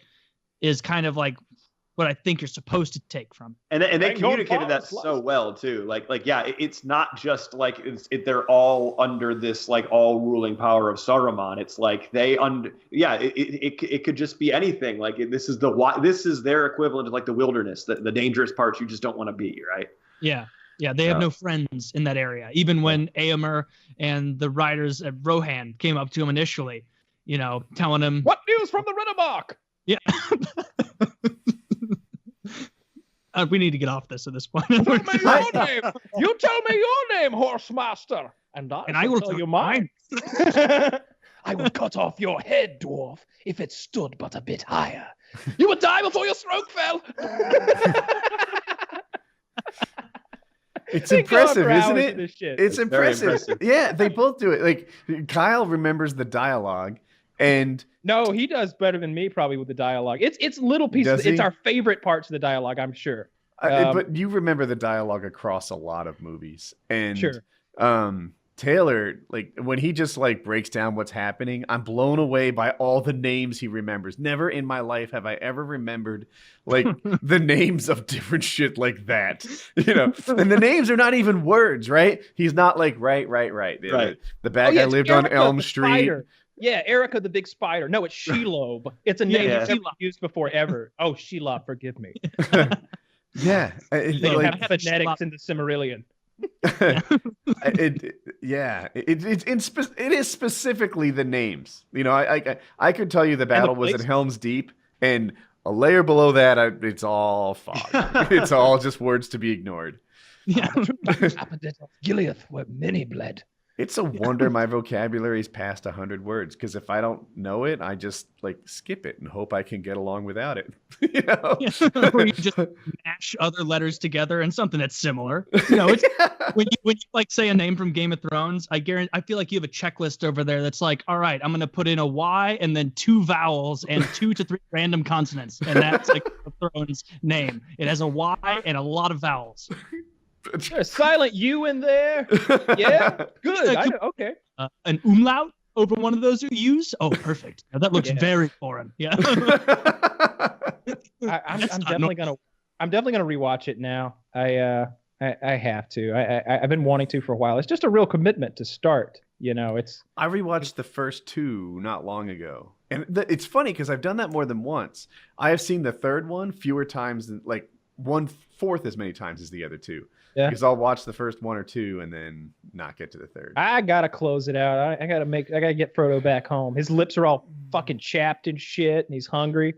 When his lips were chapped, I was just like, man, I wish I could get him some Carmex. His lips were actually chapped for that scene. I have to say this too. You realize, like, when you see Frodo holding the ring in the movie, his fingernails are very, very ripped apart and shredded and torn and bitten at, and like very, very little and nubby. And originally he was like, I saw this in some interview where Elijah Wood was like, I have to stop biting my fingernails and fuck him with them because obviously there's gonna be a lot of close-ups on my hands holding this ring. And Peter Jackson apparently told him like, no, that. Don't stop picking your nails. Don't stop biting them. That's exactly what this character would be doing. He's stressed out beyond all, consolation. Nobody's able to console this dude. He would be biting and picking, and he's so in his own head, like, that's great. And it comes through in those scenes where he's holding the ring, and it's like a trembling hand that's seen so much, and he's in so much pain, and can't express it to anyone. Turning it over lovingly, but also fearfully. I think The Dark Knight Rises. Is the Lord of the Rings 4K version out? I'm just seeing this now for the first time. Yeah, I think it is. I'm waiting until I can get stoned to watch it in Colorado. Wow, I got to watch the 4K all the way through. I haven't seen it. I feel like I'm not. So this is a visual, and I'm showing it to the audience, but I feel like they're missing it, right? Because it's a little box and a little box. They're probably watching on a phone. But that 4K version looks outstanding. And you can see how good the practical effects are. Like, the practical effects of actually putting gross teeth in that actor's mouth, painting him up, getting the wig on, like it's perfect. It's so much better than all the CGI nonsense. Yeah, Peter Jackson went back and he like color corrected everything the same because it was a bit disjointed and through the first 3 films. No one would notice it unless you're like watching them back to back maybe and you have an eye for that. But he went back and he like color corrected them all the same. Some people have an issue with it because they're seeing like little boxes like this that don't look great sometimes. Like there's one scene in particular, I think it's where Arwen is wearing her armor and she's about to ride into is it it's not Osgiliath, is it? Yeah, I think it is. Anyway, Arwen never goes to Osgiliath. Not Arwen, Eowyn. Oh yeah. And but yeah, I'm super psyched to get it. I'm hoping that you can get 4K extended version because I only watched the extended version. Yeah, well, you got to get the extended version. There's some good bits, but also some frustrating bits. When they killed Saruman by just throwing him off the top of the Tower of Orthanc instead of going into the Scourge of the Shire, I get why they had to do it because the Scourge of the Shire would have been a really weird addendum to the movie because after that big calamitous, and the relief to have another lesser kind of roller coaster hump wouldn't have worked that well. Frankly, that was poor storytelling by Tolkien. Like he should have had he was clearly so obsessed with the world he was writing about, he didn't want it to end. And it seemed like maybe Merry and Pippin could have been the ones to go back to the Shire while Frodo was still like completing the quest with the ring, and then they could have handled that because they weren't really integral to like the final battle, Merry and Pippin. It should have happened concurrently because having Weren't Pippin. They? Am I dumb? I thought they convinced the trees to break the dam that won the final battle. Well, that's Two Towers. That was the Two Towers. That was the Battle of Osgiliath. Of Helm's Deep. Right. Yeah, that was the Helm's Deep one. Yeah, like Merry and Pippin are I get them mixed up, but one of them was riding with Eowyn into the battle. I guess he is the one who sort of like delayed the Witch King for a moment so she could get the killing blow on him, and then the other one is with Gandalf when he's fighting off the trolls at the gate, and Gandalf has that whole speech about, this is not the end. Yeah, everything rolls over white and clear shores. Yeah, whatever the fuck he says. As far as the eye can see. Whatever the fuck he's saying. So is this 4K? And there's big cocked men. Is it enormous penis coming all over your face? There's the frothing ejaculate. I don't want to have come all over my face. Oh, you will. You'll love it.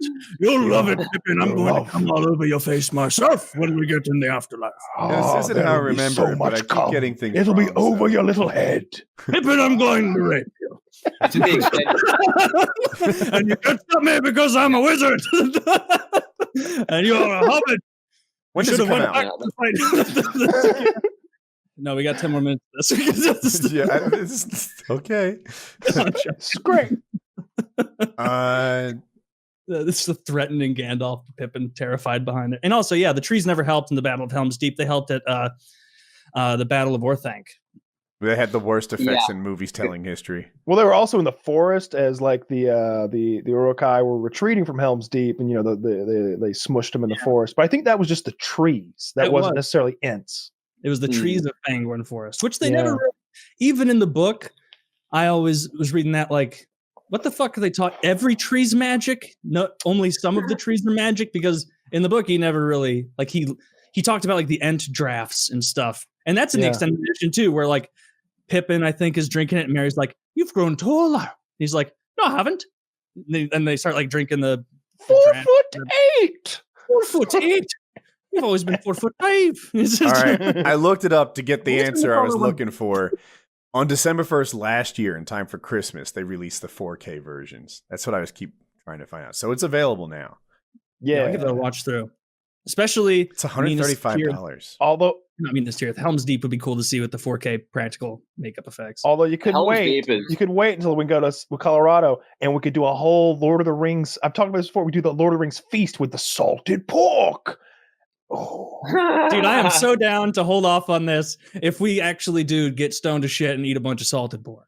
There will be salted pork. I don't know how I can wait legs. another 9 years to watch this again. I'm sure there's a limbus bread recipe somewhere. I'll make some limbus bread.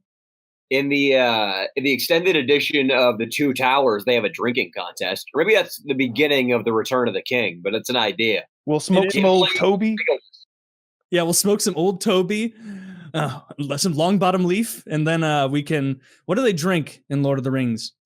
They drank. It was a prop beer. It was a beer that was like 2% alcohol, but they're just slamming fucking ale or mead or some shit. Yeah. After they take Helm's Deep, it's Gimli and Legolas go head to head.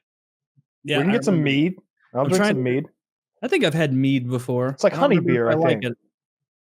Yeah, whatever old timey booze it is, brandy or something. Well, that's more of a harder alcohol. But yeah, you could do a whole Lord of the Rings feast. Maybe some of that awful soup that Eowyn made for Aragorn. No, we're only gonna have good things at our feast. You know what? This awful soup's actually pretty fucking good. It literally had chunks of fish in it. It looks so bad. Yeah, like fish scales.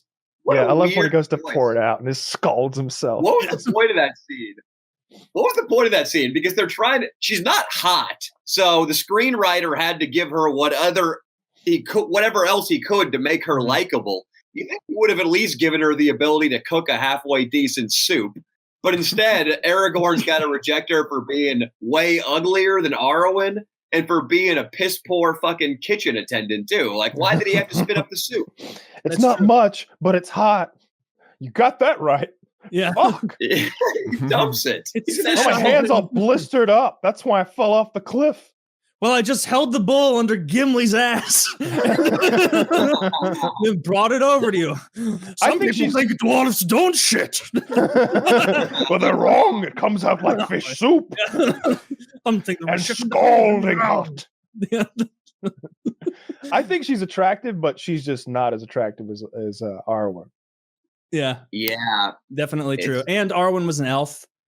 And so are we talking about the there. one that was she's like a blonde female swordsman of some sort? Yeah. Eowyn, she is the one that wants to fuck Aragorn, but Aragorn doesn't want to fuck her because Aragorn wants to fuck Steven Tyler's daughter, who's an elf back in Rivendell. Yeah. He probably already fucked her a couple times. They're both like more. Absolutely was piping that bitch down. Yeah. She's got that gap in her teeth, which I find very unattractive, like right in the middle there. That's how you can tell she's. Wait, which one? Arwen? Eowyn does. I feel like when you kiss her, if you blew, you could make that same whistling noise that Gandalf uses to call Shadowfax. Yeah. Remember when the whistle is like, woo,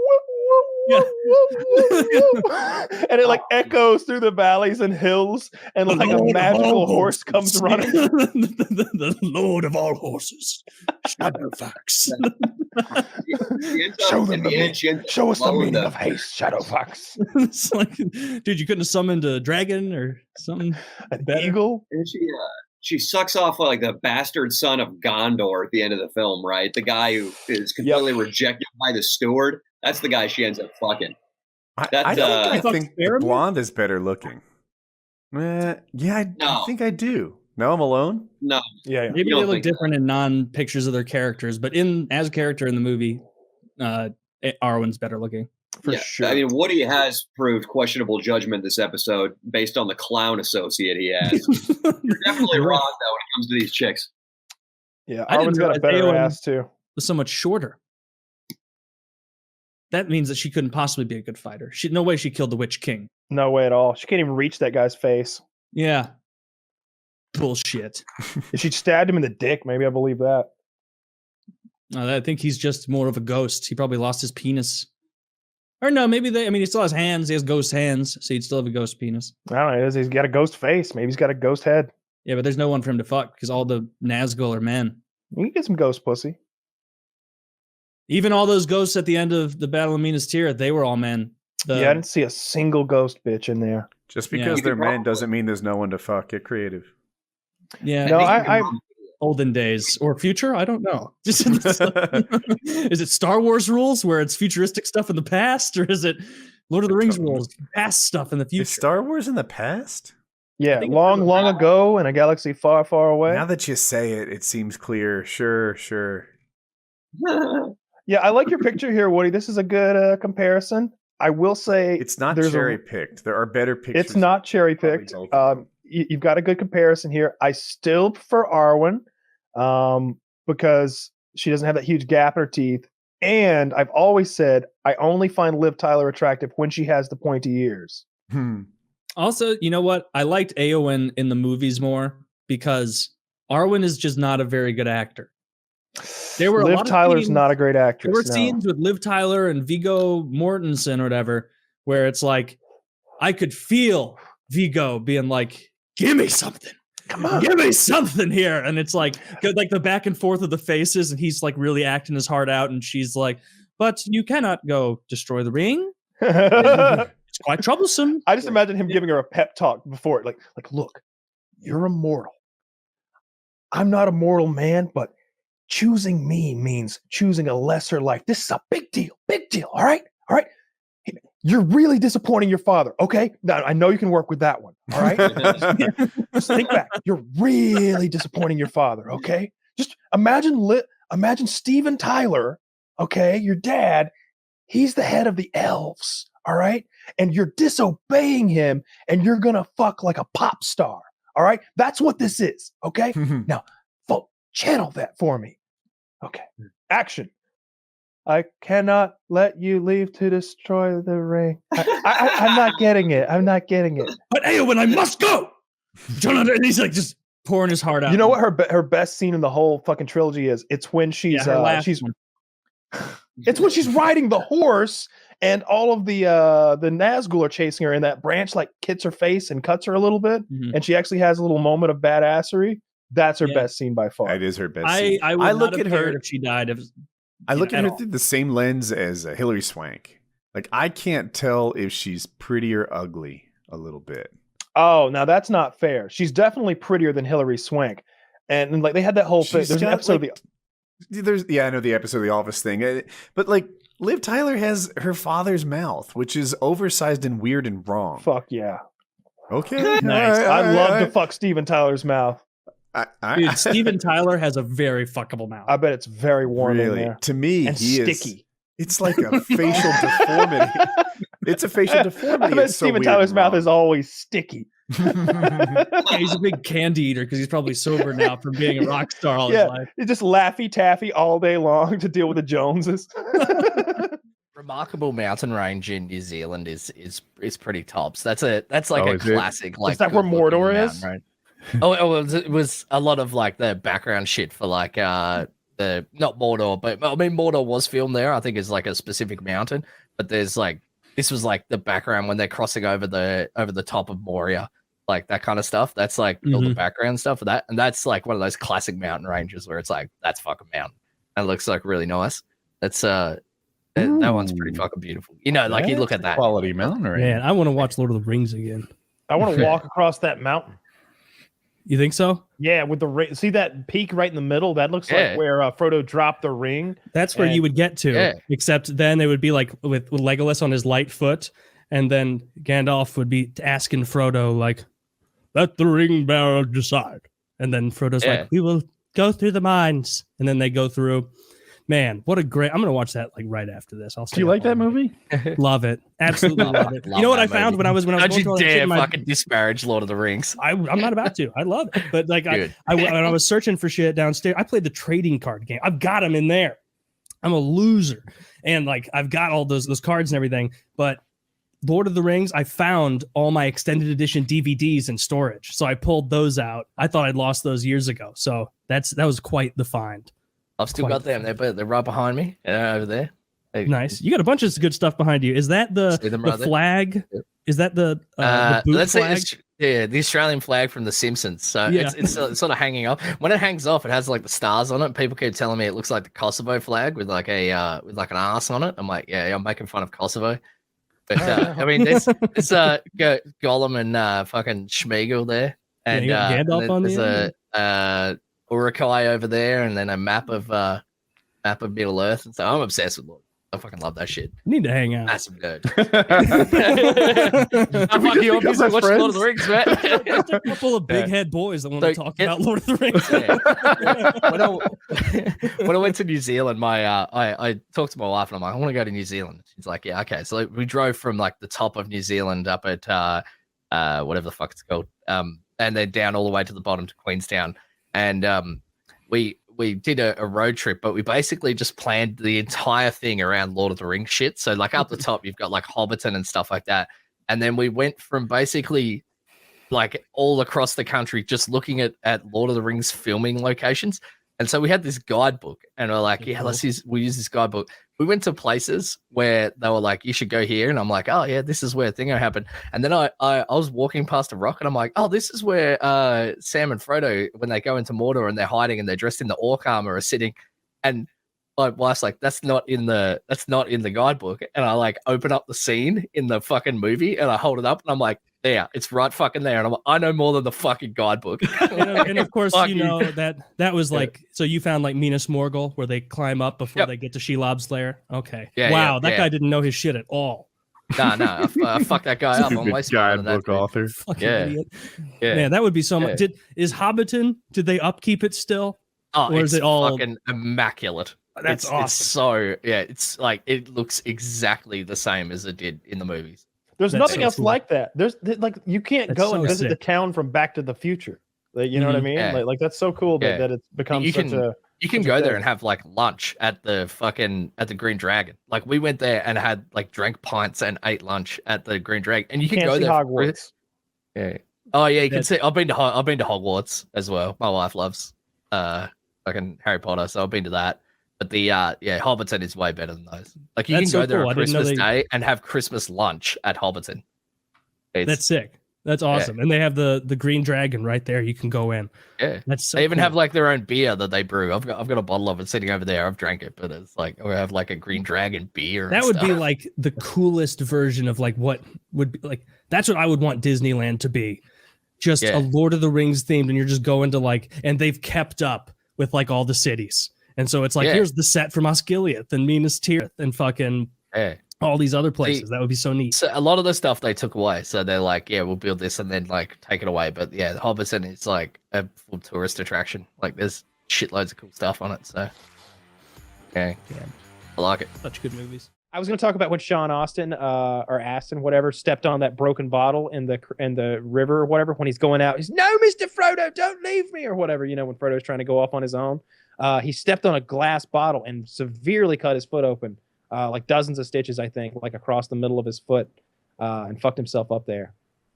He did. Yeah. Yeah, he really fucked his foot up. And, oh, is he saying fucking don't get into Lord of the Rings talk? Okay, cheers. All right, fine. We won't go into the long, illustrious lore that is Middle-earth, all the histories and battles and people of repute. We were talking what about... What is Chiz? Just what are you really into? Like I feel like Taylor and I and Woody even have passions for certain fantasy. We've all got passions. What's yours? I don't know. Yeah. I want to know like what fantasy world or sci-fi world like what sort of like nerdy thing are you into that you like I love Star Trek. Not so much Star Wars. Taylor just bought me Chimney Sweep Simulator 2006 on Steam. I'm impressed with Taylor's knowledge of so I've watched all the Lord of the Rings movies several times, not many. I've read all 3 or 4 books if you include The Hobbit. I feel like I know Lord of the Rings, yet when I hear Taylor talk about it, I feel like I don't. Like it's because he read the fucking. Go ahead. The Silmarillion, yeah, which is just so. The Silmarillion is a book where it's basically like if J.K. Rowling just had so much more to say about Harry Potter that she was like, all right, and this book over here that I'm writing doesn't really have anything to do. Like the story's all wrapped up, but I just have to let you know like how the dinner parties were and everything that was happening behind the scenes. And it's like a bunch of stuff that's really not necessary, but ridiculously detailed. And it's so jumbled. It is hard to follow because it's like he's in his own head. No, not those kind of what details. He remembers saying like, oh, and then, you know, the cave trolls, actually, they came from here, and this is what happened. Yeah. Oh, and then I forgot, also, with the elves. And it's macro details, crazy. Not micro details like you're thinking about, Woody. You're thinking about micro details. Like the micro details in this book. He takes 2 pages. He will take 2 pages to describe how dark it is. And it's a lot of darkness. I won't go through it all. But in the Silmarillion, however, it's more macro. He'll tell you a whole fucking story about, like, you know, you probably think that Sauron is the bad guy, but he's not. He's like one of the. There's a Satan character and a God character, And Sauron isn't even Satan. He's like a demon that's being bossed around by Satan. And the same thing with Gandalf. He's more like an angel. There's a whole background that goes into like the religious implications and everything. And just character arcs, and then all those nitty-gritty details about the dwarves and the elves and where they came from and where they're going and who their ancestors were and what their ancestors did and all the interplay that was had. And it's just silly. It's too much. It's too much. I couldn't get into it. I tried to read The Hobbit after reading like the trilogy, and I was like, "Oh, okay, boys. Like we're gonna have to." The Hobbit's the easiest read. That one I thought was quick. I read it first. It was quick. It's just like you said, the amount of detail that he goes into, not just with The Hobbit, but with everything. I was just like, You burnt out. Like I don't have time or like to process through all of what I've just read. Like I'm just gonna skip. Like, is he still talking about how dark it is? Like, cool, let's go on. Like I just, I love reading, and I've been reading more and more. But like, I still can't bring myself to read a book of that density, that much. So info. what I know how you feel. I can get into a pattern where I'm reading and it becomes almost a speed reading competition with myself, and I'm trying to absorb quickly. But then I find that I don't enjoy it nearly as much. It's just like food. You should slow down and savor a fine meal. I mean, it's the same way with a book. If you try to speed read and absorb it quickly, or maybe just read at the same pace that you would read an article or a magazine, that doesn't quite cut it if you want the 100% full surround sound experience that is reading anything and everything. If you slow down and you really start imagining yourself in that situation, and like when he's talking about Jon Snow hammering those spikes into the wall as he slowly climbs, and how they're using the felt hammer so that it doesn't make any noise because the bad guys are waiting up there, and if they hear us, then we're in a terrible position. We're climbing a wall of stone and ice, and they're just up there on their perch. They can shoot us with arrows. We can't make any noise, and how scary it is, and how his fingernails are getting ripped off, and the blood's pouring. And his hands are numb, and every step is terrible, and on, and he slips. And like if you take it slow, then you're up there with him. You're hammering ice spikes. You're imagining your fingernails ripped off, and maybe you've had that happen before. You're thinking back to how much it hurt, and I feel like it's a much better experience. Yeah, for sure. So I don't mind details. I eat the details up. I've read all the Harry Potter books, and I like when she's talking about the feasts. And, all the meats and the succulent pies and the roast this and the boiled that. I like it. Yeah, but there's a difference between that and like what he will do. It's just like, there's a nice middle ground between like, we went here and we did this and this is how we did it. And, and I'm going to explain to you how it felt to take a step on an unseated rock for 45 minutes. Like, there's like Have you read Lord of the Rings, Kyle? Pardon? Have you read Lord of the Rings? Those three Nope. books? No, yeah, it sounds like Tucker has, because he's right. I think was he on his way to fight some giant spider in the scene you're thinking of? Yeah. Yes. Yeah, I know exactly what he's talking about. It's just like yeah. Cool. Okay, I get it. The rocks they kind of move when you step on them. No. Take a seat, young man. Let me explain the rocks to you. And you're just like, oh my god, like it's. That's why Shelob's Lair was such a good part of that book. Shelob, that's because what it was. you were constantly. It took so long to get there; it was out of control. Where it was just like, I kept flipping to different chapters, and it's like, there's no fucking way that they're still here. Everybody else is busting ass all over Middle Earth, and these guys have been on a rock for 2 chapters, like debating. Like, well, I mean, should we go in? There's a big fucking spider up there. That's a good point. Should we go back? Imagine, Dude, though? it's so steep. Dude, Taylor, would you rewrite this book because it's better when you sell it? As I hear this, I'm like, yeah, maybe that's better. That you're just sitting there for 2 chapters reading, and you're like, fuck, I wish they'd just go in. But then you're like listening to them argue over it. I wouldn't want to go in there. That's one of the most daunting things that happens in the whole story. When they go into Shelob's lair, and he's a hobbit. He's a little guy, right? He's so tiny in comparison to this enormous fucking thing, and it's a spider. I don't like spiders this big. And this thing is as big as a cow. It's awful. It's so the way that terrifying. It smells just like the. It's just horrible. Like I can just imagine, like you're laying down. You're not even afraid of like getting killed anymore. It's just like its weird spider tongue just like slaps you in the neck. You're you're just fending away. You're just stabbing yourself over and over. You won't take me. Just gurgling at Frodo in that weird rap as he's passing out. Sam's just kill me. That would have been dark. What? See now that's what would happen if what's his name that writes Game of Thrones wrote those books. That was what would have happened. Sam would have died. Sam would have been like he'd have died terribly, and he'd have been like the venom would be like slowly like it would be like necrosis. It'd be like eating his flesh, but at a pace that was like creeping, and you could see. And he's like, "Kill me, Mr. Frodo! Kill me!" And he's like, "You're my Sam! You're my Sam! Mr. Frodo, please!" And he's like, "Ah!"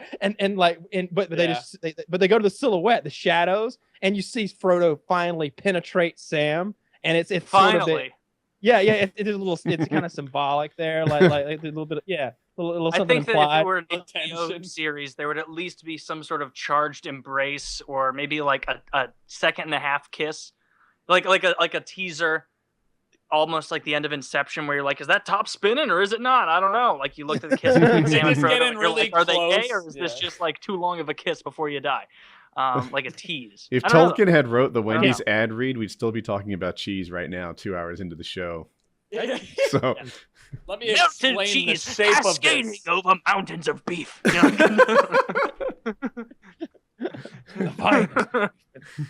Yeah, he loves food so much. It's so evident. I hope he survives to finish these books off. It's gonna be a real downer if he eats himself to death before we get these books.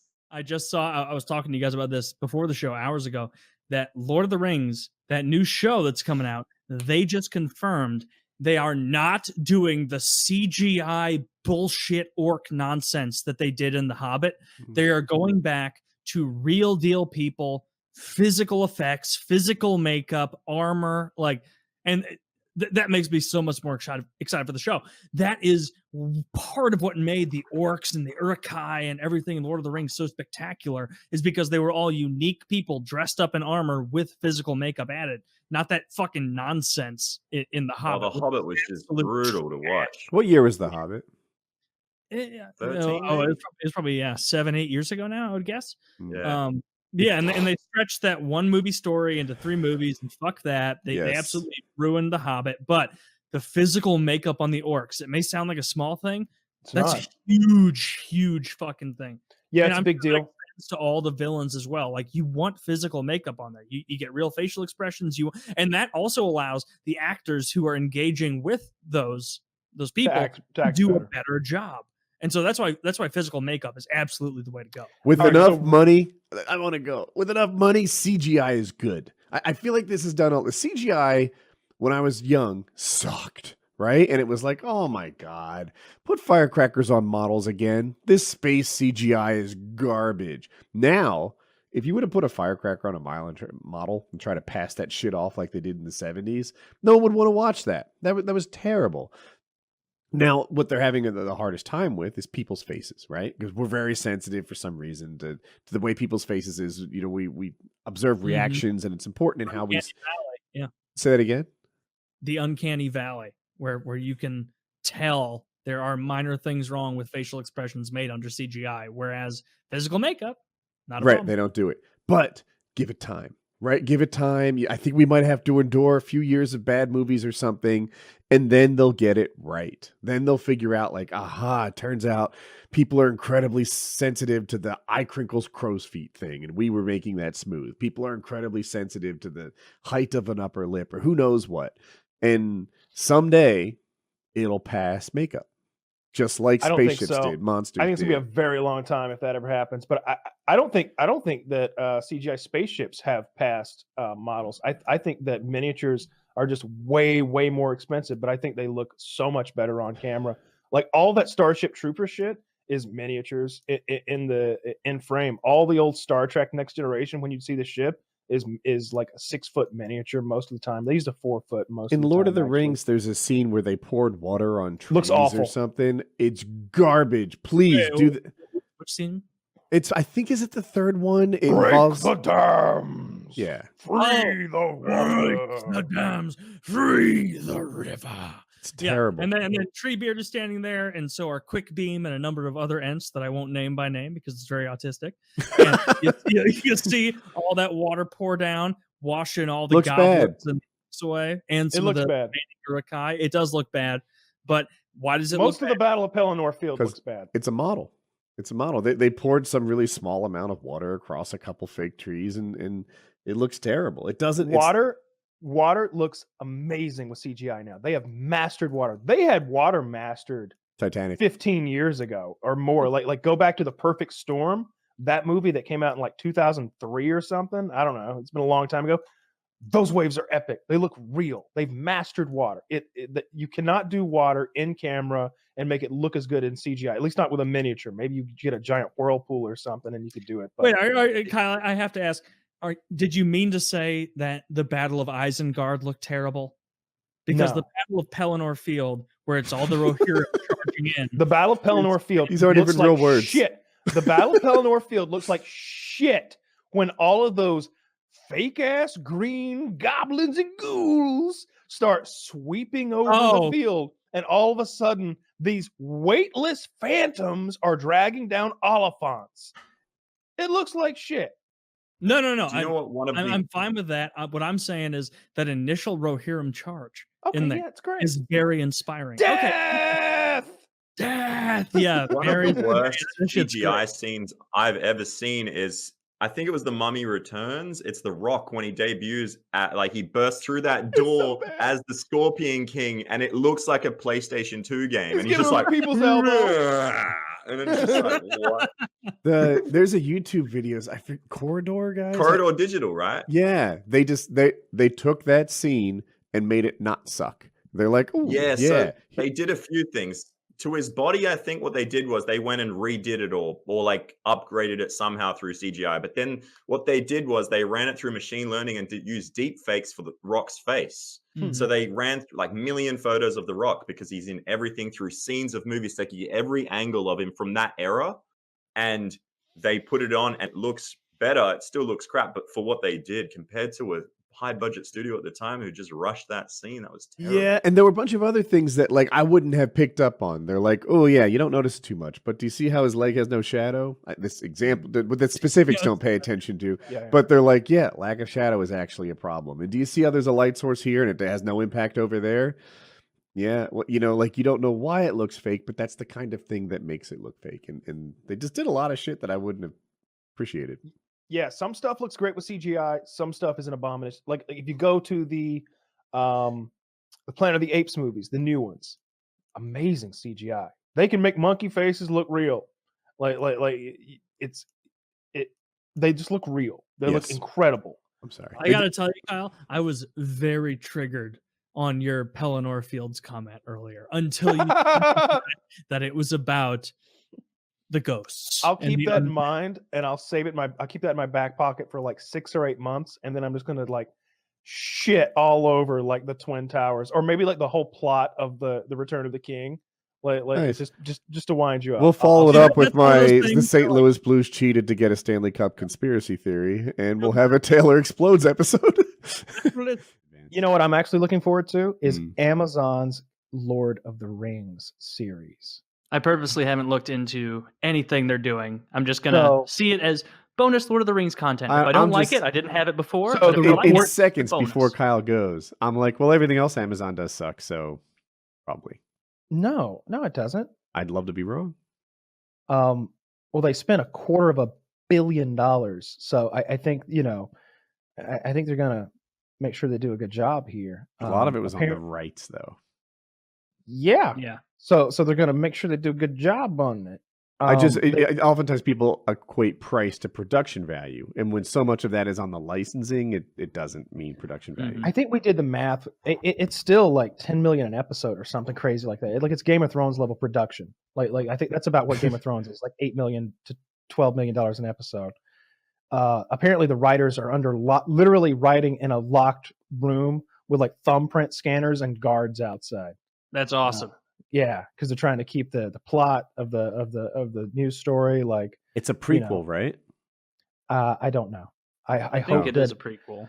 It would make absolute sense for it to be a prequel. There's a massive amount of content there. If you've read the Silmarillion, or you've just watched some of the expert YouTubers who are really big into that stuff, who do like the full long tail stories of the various gods, and there's a lot going on there. A lot of cool stories that can be told.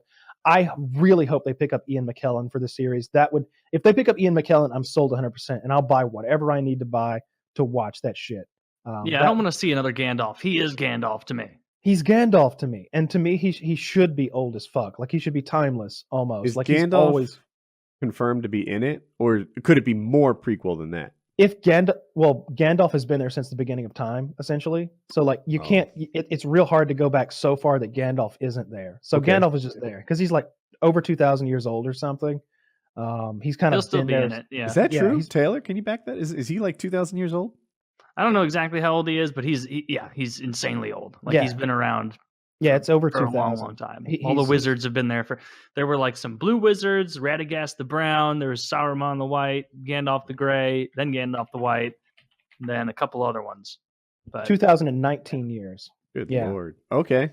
So and then of course his physical body is absolutely no representation of his physical prowess or magical abilities. That's It'd be just a kind of voiceover. cool if they caught him at a spry of 1,000 years old and he was played by, like, I don't know, Robert Downey Jr. or something. I would not. If I were a wizard and I had that kind of power, there's no way that I would let myself get to 75 and then use magic to stop aging. I'd like Yeah, stop right. at like 32 and be like, "This is what I'm going to be forever now." This is a good You look get for super me. jacked, and then you Mm. use your magic to keep you that way, even though you can eat and drink all you want. So Yeah. So That's how I imagine I'm more pumped for that than I am for the finale of Game of Thrones. I want to see it. I'm very excited for it. I'll admit. But there's 8 episodes left. There's about 10 or 11 hours total of that left ever. However, there's an unknown quantity of Lord of the Rings. Yeah. And I like that universe better. Same. I like that universe better with the multiple races and the magic and the whole like group of gods that they have going on, and I like it. I would like to see some stuff with Morgoth and some of the older gods and like because they'd have to go way back. yeah, they'd have to. Well, he's still in existence. He's just not a player in the stories that we've seen, right? You know, like Sauron. Everybody think that, like, the casual fans think Sauron is the big bad of the Lord of the Rings universe, but he's like a lieutenant of Morgoth. Yeah. Like, to compare it to like Christianity, like Sauron is like a demon that works for the devil. We didn't even get to see the fucking devil. I have some questions because I'm bad with names. Sauron, he's the one that I think is the big bad. Who's the wizard that sounds like Saruman? All right, Tolkien was a bit of a dick with that. He was a bit of a dick with that. It's like he spent a while like, what am I going to call the bad guy? Sauron. That's cool. That's badass. How about this other bad guy? I've spent way too much time on this. Saruman. All right, we'll go for it. My family's knocking on the door because they're worried I've gone insane because I spent the last 6 months locked in here writing Elvish, inventing I know languages. at least 15% of our fans are like, "Thanks, Woody. I had that same issue." Yeah. Oh, Yeah. your son will do. Yeah, the one. Yeah, I used to have that, and then I was like, well, the Mon is a man or a wizard man, and Sauron is clearly like some sort of a demonic. And Sauron, it turns out, Morgoth is the big guy. Morgoth is the devil in this scenario. Like, if you're comparing it to Christianity, Morgoth is Satan himself. And Sauron, the guy that we saw with the one ring, who everybody's afraid of, he's that lidless eye. He's like Pazuzu or whatever. Like he's a demon. And I'm a little frustrated that there's a Morgoth and a Mordor. They need to make these names Woody friendly. I would really appreciate that. Ah, Pete the Dreaded. Yeah. Oh, yeah. My recall with made up names is 1/3 what it is with names of people I've been knowing my whole life. Be wary. You must be wary of Bad Adam. That would be so good. And, or for Game of Thrones, if they just said, you know what? Let's do a character without a beard. You know, that would help. That would help. What is like? Could you? Could you just name everyone John? That way I'm always right. No, that wouldn't help. That would be the opposite of useful. But if everyone had American names and they looked different, they swap up the looks a little bit. Some old guys, some young guys, some bearded guys, some clean shaven guys, some mustachioed men. And I like when they mustaches. Yeah, I like distinct. I'll admit that I think a good storytelling feature is especially if it's television or movie. Especially with television, I should say, because it goes on and on and on, and you gain so many characters, and this applies to Game of Thrones to some extent. I'm pretty good at remembering the names when I'm like steeped in the show and I'm absorbed in it. I've got 90% of the names, 95 maybe, and that's fucking saying something, I think. But I think giving them distinctive features, like the guy who plays Omar in The Wire, the black guy with the big scar. Mm-hmm. Boom! You're never forgetting that's Omar. Right. At no point. Like you might forget who Weebay is and who Bird is. You might get Weebay and Bird confused. Bird needs to have a little bird tattoo under his earlobe. Ah! Every time Bird needs to comes into the scene, he just needs to go whop, whop, caw, caw. He should have a funny walk that involves this. Yeah. What's up, y'all? Baltimore, motherfucker. Like he should come in flapping his wings or something. He should have a bird on his shoulder. If they had a distinctive little facial thing, that would be super helpful. You know who does, and I don't even know his name, but Euron Greyjoy, maybe? Mm-hmm. No, Euron. It's Euron.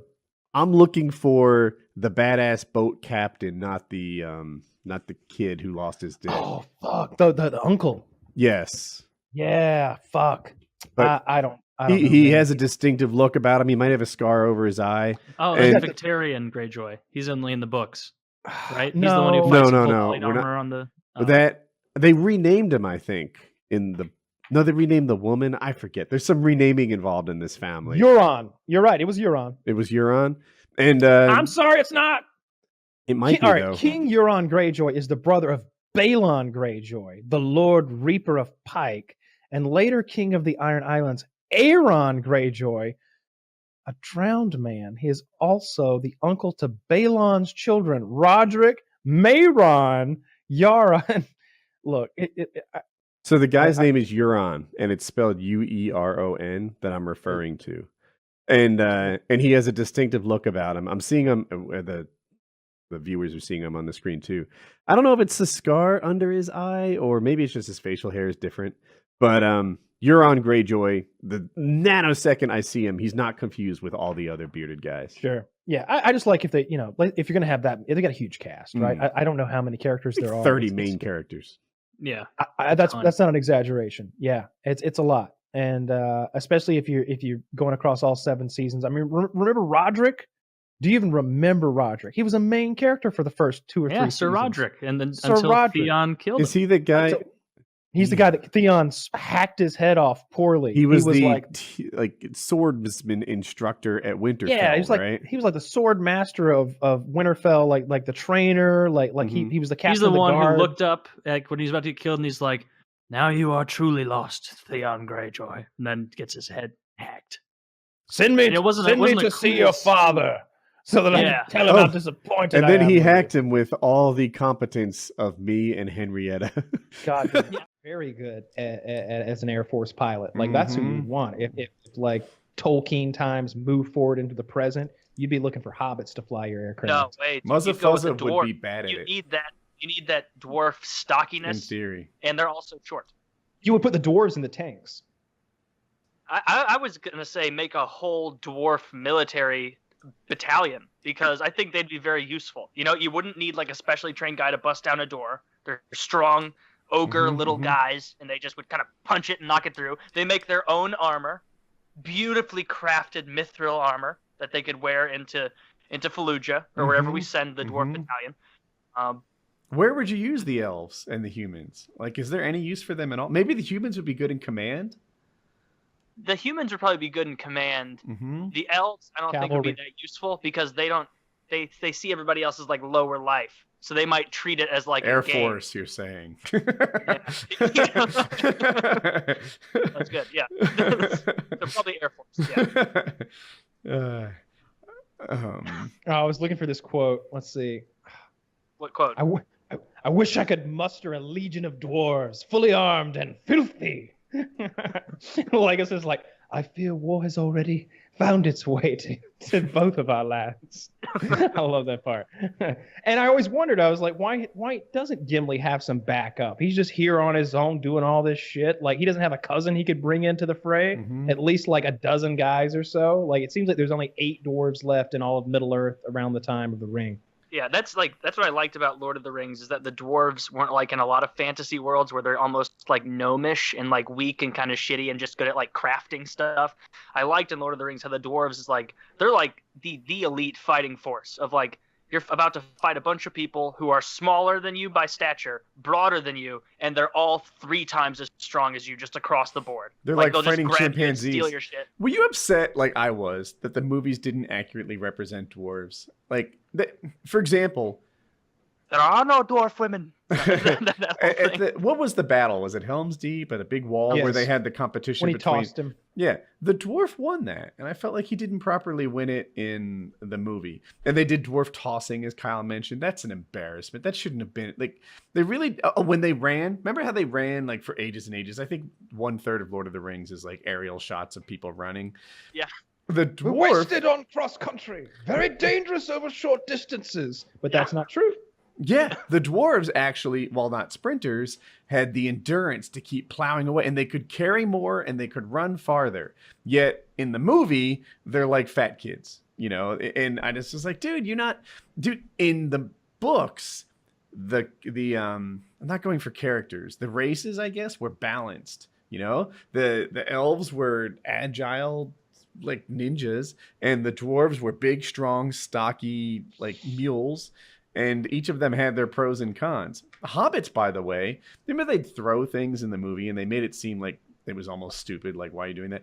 Hobbits in the book were like pitchers, you know, marksmen. Yeah, exactly. With their That's the stuff. word I was going to use. They're like pitchers. Yeah, and they would take a rock and it would be a formidable problem for whoever they were throwing it at. And in the books, hobbits were just kind of luggage that you had to bring along because they weren't so easily corrupted by the ring.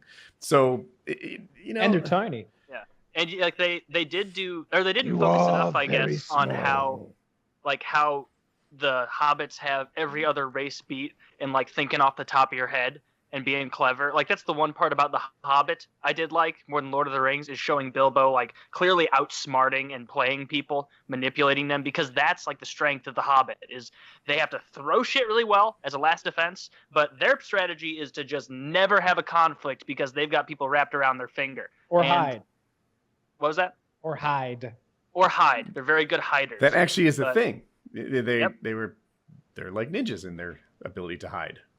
I'm still calling bullshit when they threw that cloak over themselves when they were at the wall of the what's the gate of Barad-dûr? Was it Barad-dûr? No, it was Blackgate. Okay, they're the Blackgate and they throw that cloak over them and all of a sudden they become a rock, and that like Arabic looking Easterlings. Yeah, he's just like, I guess I didn't see anything at all. Back to work. Wasn't it a magical cloak? Am I crazy? It was a magical cloak. Yeah. I know it was, but still, like not good enough for you, huh? I guess it's all right. It just the way it was presented in the show, I was just like, man, the movies, he just saw the rocks slide down. Like, it didn't happen for no reason. It's like when you play hide and go seek with your 2.5-year-old. Like, dude, you're shit at this game, quite frankly. I'm just pretending I can't find you because there's a giant lump on the bed. Their face. Right? That's all they gotta do. They're standing behind a curtain, and from the thigh down, they're showing. You're like, you know what? I don't want to hurt your feelings, but you really suck at hide and seek. You better hope that the child killers never come for you, little man, because you can't hide your shit. Oh man, I could have sworn I saw the Ring of Power around here, don't you? Oh yeah, dude, it's just a couple of guys, but they're gone now. Ooh, where could they be? They couldn't be under this blanket rock. That's how that movie should have ended, and they'd rip it off, and they'd be like, "Oh, Mr. Frodo!" And then he steals the ring and kills both of them. But I don't know. That was a scene that was very silly, even in retrospect. And I thought about it the exact same way you just described it, Kyle. Of he would have, like, you don't just cause a rock slide. Like, if you've ever played on a big mound of small rocks, whatever the name of that would be, like gravel, like slightly larger gravel, and you like stand at the top and then walk down, like 10, 15 seconds after you've got off the bottom, there's still like dribbles down the side because it's rock. Like it doesn't just stop right away. Am I just describing rock dynamics in a pile to people right now? Is this the topic we're on? Do you guys realize how it's not the falling does not end when you get off the pile? That's something that nobody realizes and needs to be established. But and I got my phone out as I do, and I flipped from left to right, which brings up some sort of Android news or something like that, and it showed me 6 images from Amazon's Lord of the Rings long-awaited TV show, and as I was scrolling through them, I noticed a few things. Can I interrupt you? Yeah. Hey Zach, can you find these images for the viewers while Kyle talks? Oh, wondrous! And as I flipped through them, here's what I took from it. The dwarf looked really good. The redheaded, like gnarled nose dwarf. Yes, that was perfect. I was like, aha! They'll make that Gimli's aunt, uncle, cousin, or nephew or something. Cool. I'm fine with that. I can stomach it. And then the next one, there was a big fat black elf. I hadn't seen one of those before, but now there's a big fat black elf. I don't remember that photo. Having a big fat black woman in your show is very hot right now. All my favorite shows have them. If you guys want to check out Peacemaker over on HBO, great big fat black woman in that show too. My favorite shows have them too. If you want to check out the Ghostbusters reboot, skip the better than the original. I think. There's big fat black elf. No, that's not an elf. Look at the runes. Look, she's underground. That's a dwarf. Oh, that's right. That's what they're. Except there is no beard on that dwarf, which is not canon. That's the first. That's the first black dwarf we've ever seen, and it's the only lady dwarf without a beard we've ever seen. And look how fat her hands are. Healthy at any size, my ass. Look at her fingers. look at those sausage fingers. That dwarf over there to the left thinks they are sausages, and he's hungry. And then we've got. I think that's the exact same guy from The Witcher over there. That is like the warlock or whatever, right? Now the elves, it looks like the same character. They switched to the ears up in a stupid generic way. Those aren't what the ears looked like in the Lord of the Rings movies. They're longer, more exaggerated. And Zach, can you scroll up to those pictures again real quick? Taylor just doesn't know Lord of the Rings very well. He's a Vulcan.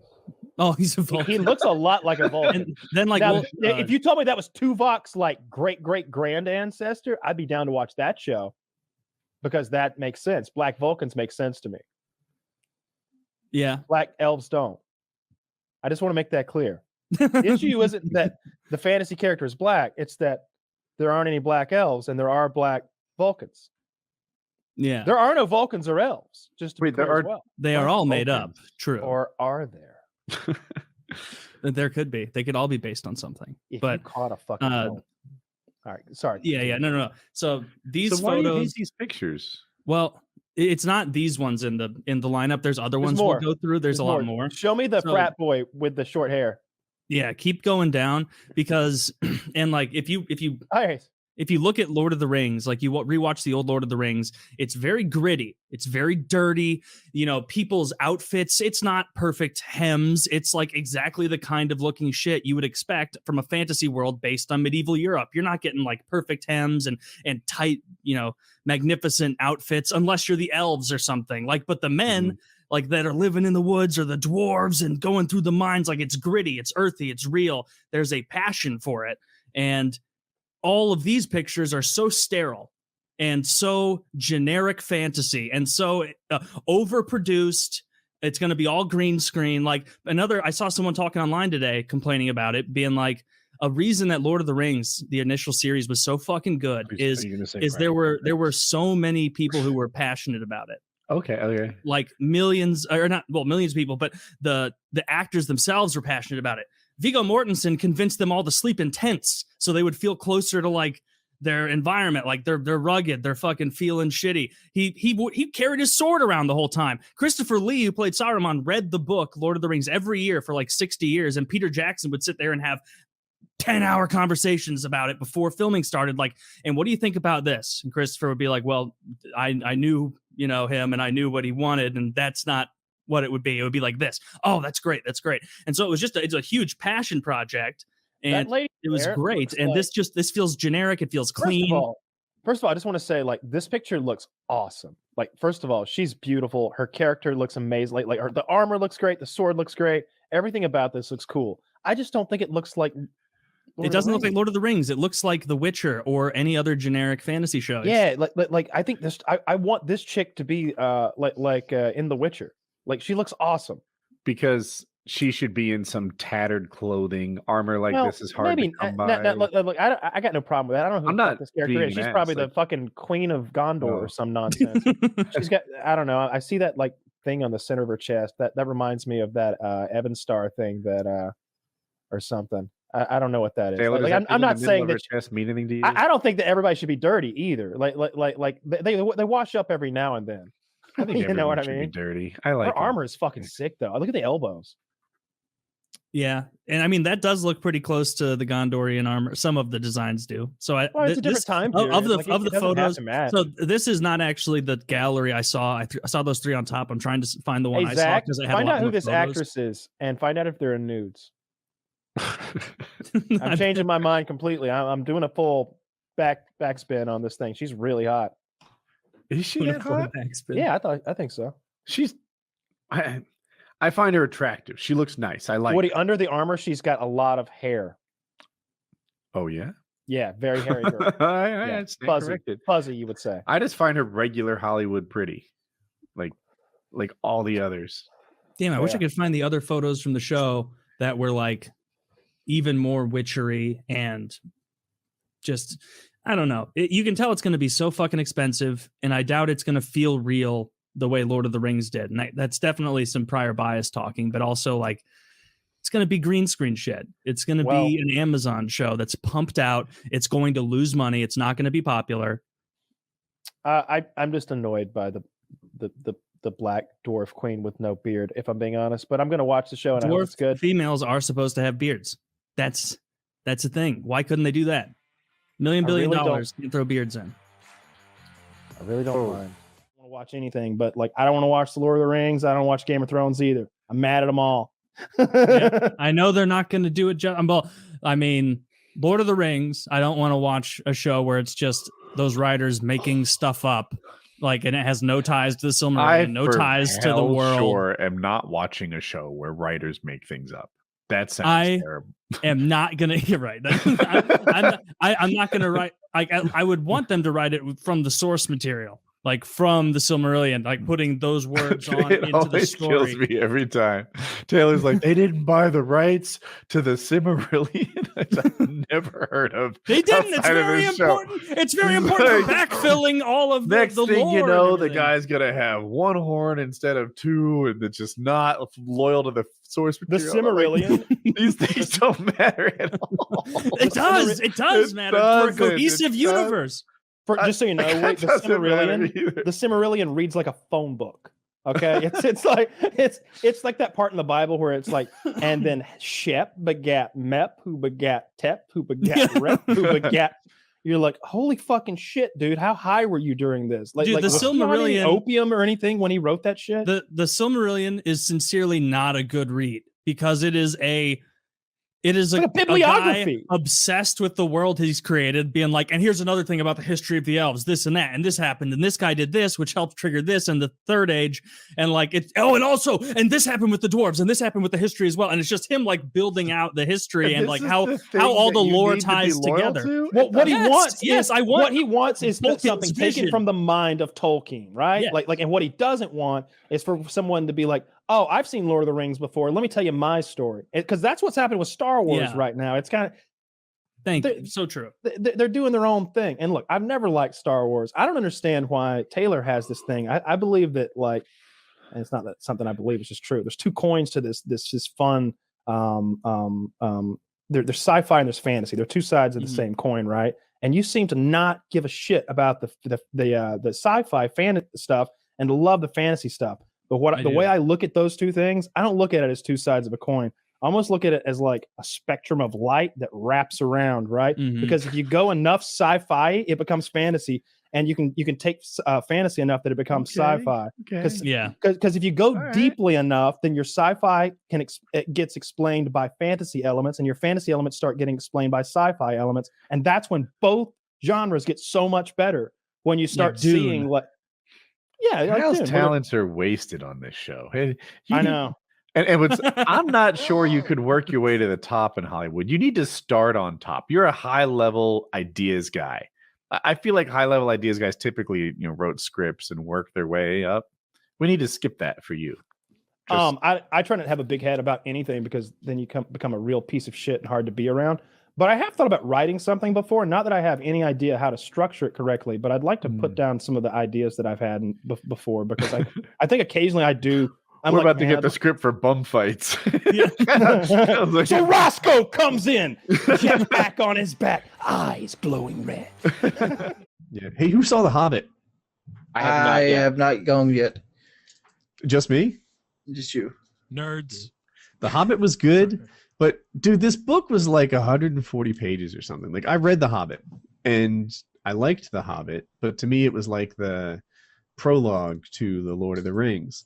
And the movie was 3 hours long of like helicopter Steadicam shots in New Zealand. And I'm like, dude, you must really like getting this shot, because you do it a lot. There's a 50-minute scene where two mountains fought each other that had no relevance on the story. Dude, wait, you're telling me that mountains fight each other? They do. I gotta see this shit. It looks good. I'm ready for the War of Seven Armies, and I'm ready for Smaug. I don't care about any of the Shire and Bilbo Baggins and shit like that. I want to see Smaug and the War of Seven Armies, and that ain't gonna happen to the third film. So I have not read the book. The Hobbit, in my opinion, is not a prologue. It's actually better than Lord of the Rings as a story. I think you're in the minority with that opinion. I might be, but that's my opinion. Yeah, like I also think it was good, but it read faster. Like, did you read Lord of the Rings? It sounds like you did. I did. Dude, Lord of the Rings is a long book. Like, there's a part in Lord of the Rings where they fight a spider. And let me try to give you some Lord of the Rings dialogue. He was walking in the dark. It was darker than dark. It was so god-fucking dark that he couldn't see the hand in front of his face. There were clouds in the sky that he couldn't see because it was dark. They're walking along a path and they can't see rock after rock because it's dark out that they hear a rustle and they can't see where that rustle's coming from because it's dark. It's so dark that you can't see what's happening. I'm like, dude, I get it. You think this is descriptive? This is boring. I think it's more like this. 3.5 pages of darkness. 3.5 pages, and they're still describing that it's dark out. I could have said that guy would never make it on YouTube. It's more like this. This is Bilbo Baggins of the Shire, of this clan. He goes down their whole ethnic history every time he introduces a character on the page. Got a long name, and they're hard to remember. And I'm like, what is he again? And the darkness. And did you read The Hobbit, Woody? Yeah, it is. Make you hungry when you read it? I'm sorry. One more time. During toward the end of the book in the Spider Forest, it kind of made me hungry because they were all starving at that point. It's been a while. I read it when the first Lord of the Rings movie came out, so it's been 10 years. I don't recall, but finishing those books was an act of discipline for me because I just felt like they started moving too slowly. And his idea of what good writing is by being uber super mega descriptive, literally 3.5 pages to say it was dark, was for me just a discipline testing read. Well, it was written in another time, where I just imagine someone sitting there for their entertainment, for hours on end, wanting a long book. I'm almost positive it was written in 1937. Maybe you guys can check that in the chat or something. Well, let's put it this way: it was written by hand. That's the big deal here. Why wasn't he more succinct? Did I use that word right? Compact. And when you read it by hand, you don't do a lot of drafts. In the chat, they're saying The Hobbit was a better book than Lord of the Rings. It was, in my opinion, The Hobbit was a better book. I think it read a little faster. Now, are you saying it's a better book or a better story? It's a little bit of both. It was actually the Lord of the Rings was a spinoff of The Hobbit because he wrote The Hobbit before Lord of the Rings. I don't think that makes it a spinoff. Yeah, it's not. It's it's like a continuation. Continuation would be better. He had that thing planned out from the get-go, is my understanding. Like the beginning to end, he had a plan for it. You know, that's one of those things I find interesting, and that's the question I always ask when I think about authors writing books: is did they know at the who was going to kill the bad guy at the end of the movie? Did they know, or the book, I should say? Did they know the end of the story at the beginning when they first started writing the beginning of it? I think if it's good, they do. If it's Lost, the TV series, then they don't. Yes, because I remember reading all this stuff about J.K. Rowling. You know, she wrote Harry Potter. For you that don't know, and she had this whole thing planned out forever. Like she's been writing about Harry Potter in notebooks and fucking shit and on napkins for years. She knew what happened to Harry Potter, like in 5 or 10 years before she actually wrote the books. Gotcha. Did you know Harry Potter was actually the name of the main characters in the movies Troll? That's where she got the names from. I didn't know that. I didn't know that. Copying, what do you want to see? You know what I want to see? Cheater. Right. They made the movie posters intentionally look like Harry Potter. They used the same Photoshop vectors. It was crazy. Is that what it's called? That look that he did to make? I don't know. I just like saying vectors because it sounds cool. Oh, okay. Makes it sound like it's a military strike. Guy was a T-Mart impersonator. I'm gonna get some long tail off this guy. You know how you would love to watch Lord of the Rings again, fresh, that'd be having fun. never seen it. If you could just be like, and reset. Lord of the Rings, you say, what's it about? Well, have a seat. And you're back in that fucking Cinerama, like you got the smell of the popcorn and sticky shoes and your brothers are there. It's this great movie about walking where they pretend there's a fellowship, but really Frodo does it all on his own. Just Sam. so not. Wouldn't have got very far without Sam. Yeah. Sam carries him. They all carried their own weight. I mean, Boromir, bit of a slacker early on, and then he redeemed himself with Lurtz. 20% way through the movie. Is there a canonical reason for those eagles? I think that Eagles are their own people. They Tolkien can't just be thought it commanded was about that. That's a very human centric idea that we should just order the Eagles to do this and that. You could say, why didn't Haradrim just show up with their Oliphants and carry the ring? Because they were doing their own shit. They had their own motivations. The Eagles. They're too busy. Okay, here's my take. They had shit to do. I think I got this from somewhere else, but Sam carried Frodo, and the ring didn't impact Sam because he was carrying Frodo. So why not put the ring on a chicken and carry the chicken all the way to Mordor? Exactly. The transitive properties of the ring and its effects are a bit of a loophole. I think the biggest reason they didn't do that it's because it would have ruined the story. It's quite cold. No, I understand. It's quite cool. It's quite cool. And he had it with the pincers. like even that. Like think about it. Gandalf had it with the pincers, and all was good. He could have just held those pincers and gone all the way. That's true too. Why he had to put it in a bag? No, Gandalf was immediately feeling the temptation. Remember when he went to touch it on Bilbo's floor, where they used that big giant with his ring? hand. But when he grabbed it out of the fire with the tongs, it was no big deal. It's quite cool to the touch. And then he put it in Frodo's bare hand. Any of it in your, I think it has to do with whether or not it's in your possession, because Frodo is only very rarely wearing the ring. Mostly it's on a chain around his neck. Sure. It impacted him greatly, though. Yes, it did. So I'm saying, like, sacrifice the chicken. Yeah, but you could. Put it in, then one of the greatest stories of Western literature in the past 150 years wouldn't have been good. It would have been really been that great if there's a chicken loophole. It would have been an awful story about a really increasingly ornery chicken as he goes his way. How much damage did that chicken do? Like I they wake up and Smeagol's licking his fingers. He ate the fucking chicken in the night. Didn't Bilbo have the ring in like an envelope or something, like in his house? His pocket. Yeah. He was walking around with it in his pocket there, for a long time, and he'd like sort of rub against it and think about it. There's lots of that. That's a bit of an issue, but it doesn't might be able to explain unless you think too hard. Why did Bilbo barely age, but Smeagol aged horribly? Please explain. Oh, it's just a timeline thing. So like Smeagol was centuries older than any other character. So like Smeagol had the ring for like 500-600 years or something. So he like actually that. did age well. Yeah, if you fast forward the clock on Bilbo another 500 years, he would have been a ghoulish little creature like Gollum. I think it also corrupted Smeagol in some ways too. Like he already had he took the ring with murder and he coveted it so so obsessively and spoke to it, and it spoke back. He had a very different relationship than Bilbo had, where Bilbo sort of like put it on a shelf and left it there, and like was just in this protective aura around it, not focusing on it daily.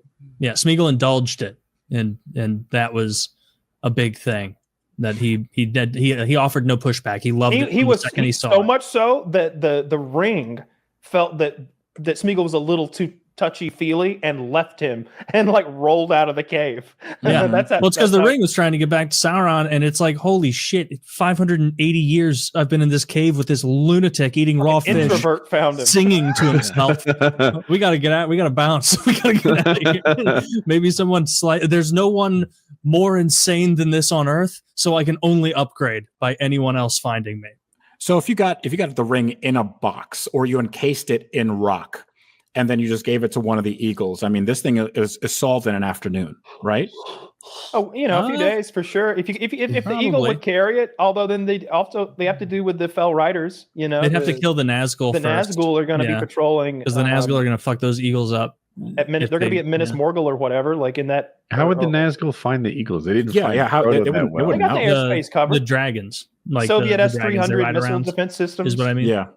So I understand how they would win the fight if they could find them, but they struggled to find Frodo. So how would they find the moving eagles? So it was tough to find Frodo because there was anywhere in Middle Earth he could be. But it's kind of like Woody, if you're trying to return the ring, and I know there's the only place you can return that ring is my guest room, bathroom, garbage Only can. one Blockbuster still open. Like it's going to be, I can spawn camp. I can be like, all right, I'm going to keep 3 of my ghouls outside my bathroom because he can have the ring as much as he wants. And frankly, the longer he holds onto the ring, the greater the chances. There wasn't even a guard outside the door of Mount Doom. Yeah. Like the Apple store is better protected. That was sloppy, but tactical mistakes happen.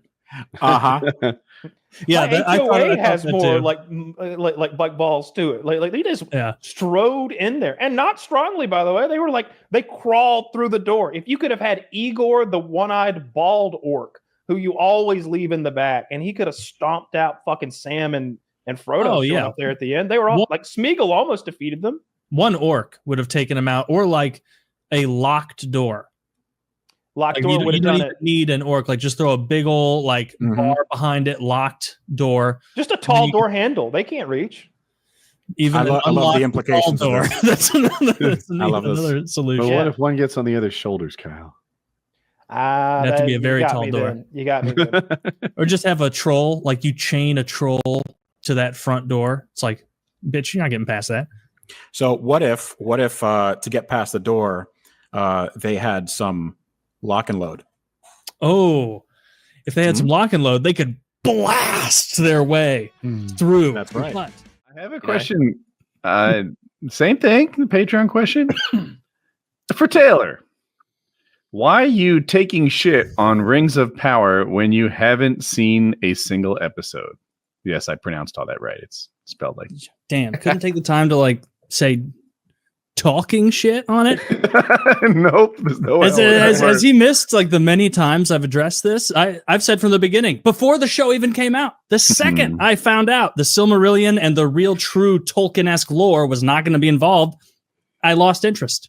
I was like, I'm not interested in this. I don't really care what the Amazon writers are doing in the Lego world of their characters in Middle Earth. I would want to see a true to lore one. So not interested. Not going to watch it. Gave the Game of Thrones show a shot.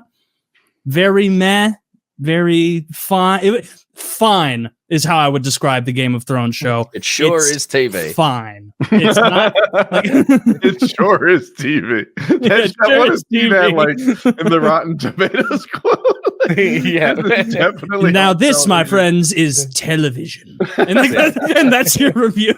Yeah, it's not good. It's just kind of the magic's not there. And you can sit there and try to put the magic back in it, but I don't know. Maybe it was a different time in my life. Maybe the Game of Thrones initially, the show exploded on the scene so much because it was mind blowing. There was you got excited for it. There was a magic to it, and it's just not there with the new series. Yeah, I'm giving Lord of the Rings a try, and I've enjoyed it so far. But it is it's not. None of it is not Tolkien. There's lore that it's sort of based on. I don't know. There's so many people whinging about it. They're like, oh, there's not this and this and this. And it's like none of the books wrote about this time period. And they're just sort of leading off the edge of like the end of a lot of stuff that happened in the Silmarillion, and then just like filling in a gap with their own story. And I'm like, look, I'm gonna watch it. I'm not gonna be like, wow, Tolkien did a great job of this. But at the same time, like Tolkien was not the best author. Like he's a great world builder, but his actual storytelling sucked balls. So it's like if they can get a good storyteller using the world that he created, then I'm fine with that. And I'm like, yeah, I'll just Peter take it at face Jackson value. make the fucking Just show. enjoy Why it. has nobody said that? Like, Yeah, why Peter they Jackson pay? And knocked it out instead of of the park with Lord of the instead of like You guys all forgot about the Hobbit. That's true. That was awful. And he, Well, I you think gotta he, No, but they fucked that They though rushed because it. they he had didn't someone like that else. either. No, The they had problem- someone else directing that, and then they had heaps of trouble. I think it was like they wanted Guillermo del Toro to direct it, and then they fucking blew budget on some other cunt, and then they brought in Peter Jackson to save it, and he's like, "I'll do my best, but this is gonna suck." Yeah. What else has Peter Jackson done that's really good? King Kong. He did District 9, right? No, Yeah, District 9 was it? that's that Blomkamp guy, Neil Blomkamp. They Yeah. Shall Not Grow Old. I feel like I've seen that, but I can't remember it. That was Didn't like his catch that first one. video, wasn't it? Oh, that was the one where they took the old footage of World War One and made a movie out of it. I saw that. It was bad, but it was also really it's not indicative of his talent. Yeah, You I don't grabbing know. scrap footage. I'm just not interested. I've talked about it before. I can't remember the specific instances, but like I've gotten infuriated before at movies because of some shit that people are doing. Because I want silence. I want fucking silence. Have you- dead have- silence? The Have you opening ever scene of The been, Martian like, have you ever made a is scene? amazing at home.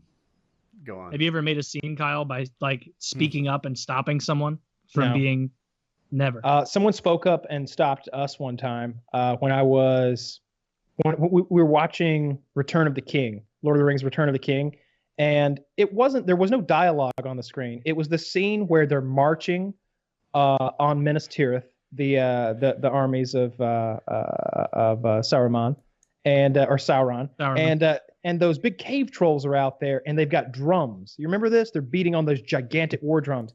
And my buddy like goes, "Who made the drums?" And I was like, "Yeah, who made those big drums?" And the guy's like, "Shh, we all paid to be here." And I'm like, "We're just wondering who made the drums." And he's like, "Shh," like he blew a gasket about. And hey, maybe I would today, but as a kid, I would have thrown a shush. If it was in the middle of Return of the King, be like, first of all, it's very disrespectful to all the Gondorians who lost their lives here, and all of those in Osgiliath who had already lost it. Also, they're not just trolls. The Olog High are what they're known as. Yes. So there's different kinds of them. You're right about that, because the troll that like Sure went he in. is. Yeah. Well, I was just thinking like they appeared differently and actively. Like it seems like the cave troll was like real dumb, like kind of slovenly guy who was bent over and didn't really know what was going on. But I recall that when those what are they called? The trolls there, they have some mountain trolls that were Push It Grand, the big Grand, with saying Grand. And then they have the other Olog High, who were the ones loading up the catapults. Now, which ones were the ones that actually had armor and those big war hammers that at the end they're pounding on the door, and Gandalf and the little guy are just they're talking about what happens at death, and he's like, "Oh, this is not the end. It all slides back and becomes silver." And he starts talking about the afterlife or whatever, and it's a really nice moment. It's that's like the troll. It's I guess like a level of intellect above that cave troll. You know, the one they had in Moria, where all the goblins basically just let it around on a chain by sheer numbers. And they were like, all right, just you go in here. We know in the middle of this fight, you're going to kill a lot of us on accident, and we accept that. That's all right. And so you just fight alongside us. We're going to do our best to stay out of your way, big guy. And you just do your thing. These trolls were a little bit more organized. They weren't going to accidentally stab their fellow troll or an orc right in the head. He was whipping that chain willy-nilly. Dude, you make me want to watch the show right now. I want to watch the trilogy and just fall asleep. I own it on just fall and just get a good night's sleep for Woody. Yeah, no, I need to watch it again. Yeah, the chain.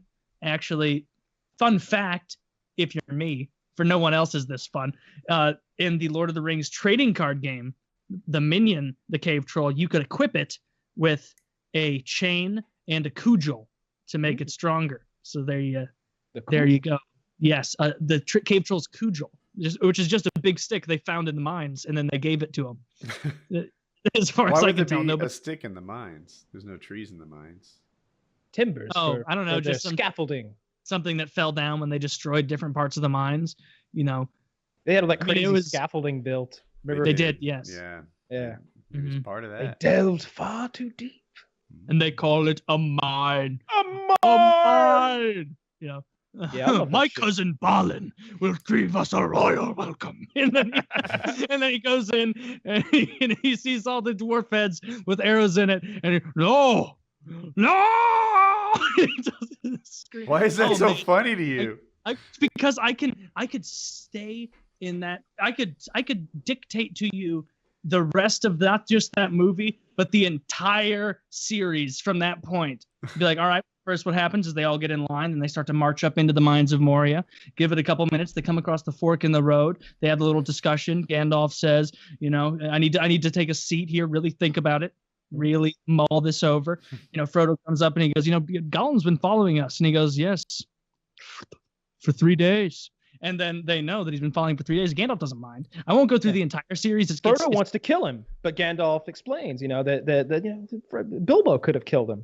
But that would have been a big mistake. His story doesn't end here. There's more to his story to come. We can't just kill him, Frodo. We can't just be killing people willy-nilly. Why was it? And then he's like, we should go that way. And he remembered, it doesn't smell quite so foul. Yeah. yes. Much spot on. You want to do the whole series for the rest of the show? Well, then they cut to that, you know, that bad CGI of Gollum creeping around on the rocks. That's pretty low point of the series. They hadn't figured him out quite yet. I don't recall what the next scene is. They probably go like to another character somewhere. Yeah. I'm also due for another rewatch of all those. I'm not. I watched all 3 of the extended version Blu-rays like 6 months ago. I'm pretty steeped. As we are, maybe next year. I don't know, maybe around Christmas, Thanksgiving. Yeah, I saw people that were mad about the new Lord of the Rings show. Which, if you're mad about the new Lord of the Rings show, you shouldn't be watching the new Lord of the Rings show. Don't watch that trash. Is it coming out now? Is it current? I guess it's coming season out now. 2 dropped. I saw that they've lost almost like a literal majority of their viewership from the beginning of season 1, and they're trying to make orcs seem like friendly and tragic now. Yeah. Where they're like, this family of orcs is just trying to like find a better. They don't have families. They should do an all orc episode, but it's a musical where they just sing and dance. It's genius, dude. I bet they're not too far from that based on the response. Because I'll see like people who are into Lord of the Rings, like tweeting about it, and I just want to be like, why are you putting yourself through this, man? Like, why don't watch it? They made the good and evil ambiguous, which Tolkien is not. It's very clear who the good guys are and who the bad guys are. Just like in World War II, it's very clear who the good guys are. One side is genociding and torturing, and the other side is trying to get in there and save their comrades who are occupied. Like there's good guys and there's bad guys, and that was the time period of Tolkien writing this stuff, right? So when you make an orc family and there's like an orc lady and an orc baby, and now orcs fuck and make children, I guess, and they're like, we're not all, we're innocent in all this. We're just swept up in the greater schemes of kings and lords of in Middle Earth. It's like, no, you're pure evil. You're evil incarnate. You've been twisted by Morgoth or his minions, and you used to be elves or men, but now you are twisted beyond repair. Your souls have been so badly scarred that now you are pure evil. That's what you are. That's why you're here. You are a literary character written by a fucking pen. Says evil right above your name, circled it, underlined it. I don't know if I can share the screen with an orcist like this. I'm a hardcore orcist, if that's what it is. I don't like them. I don't think they belong in Gondor. Where do orc babies come from? Some say they just spring out of the ground. I'm literally confused because I remember in the movie the bad guys springing out of the ground. The Uruk-hai do, yeah. The Uruk-hai do. The orcs are different.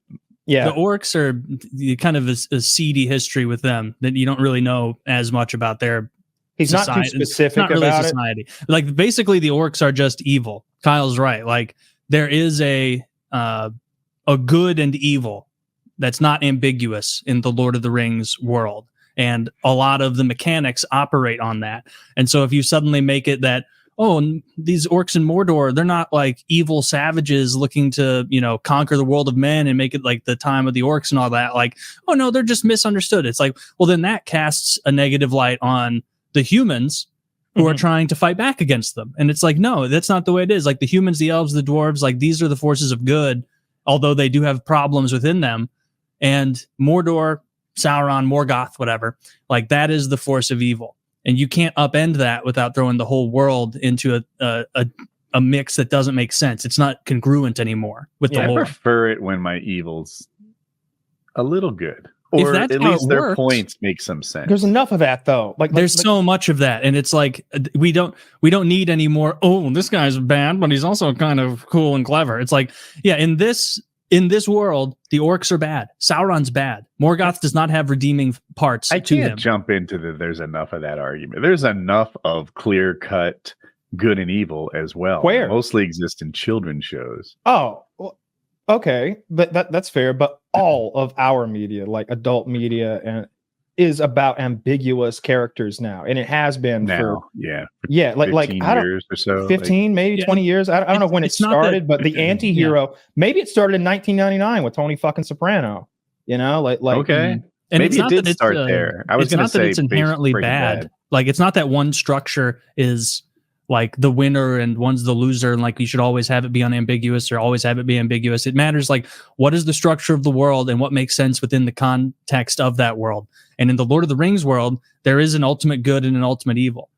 Like that's how there's it stand-ins works. for God and Satan. Morgoth is Satan. Yeah, it's an allegory of Christianity, which by the way, fucking George R.R. Martin released something and he was like, oh, it's just been so stressful and the world is so crazy. I didn't get around to writing it.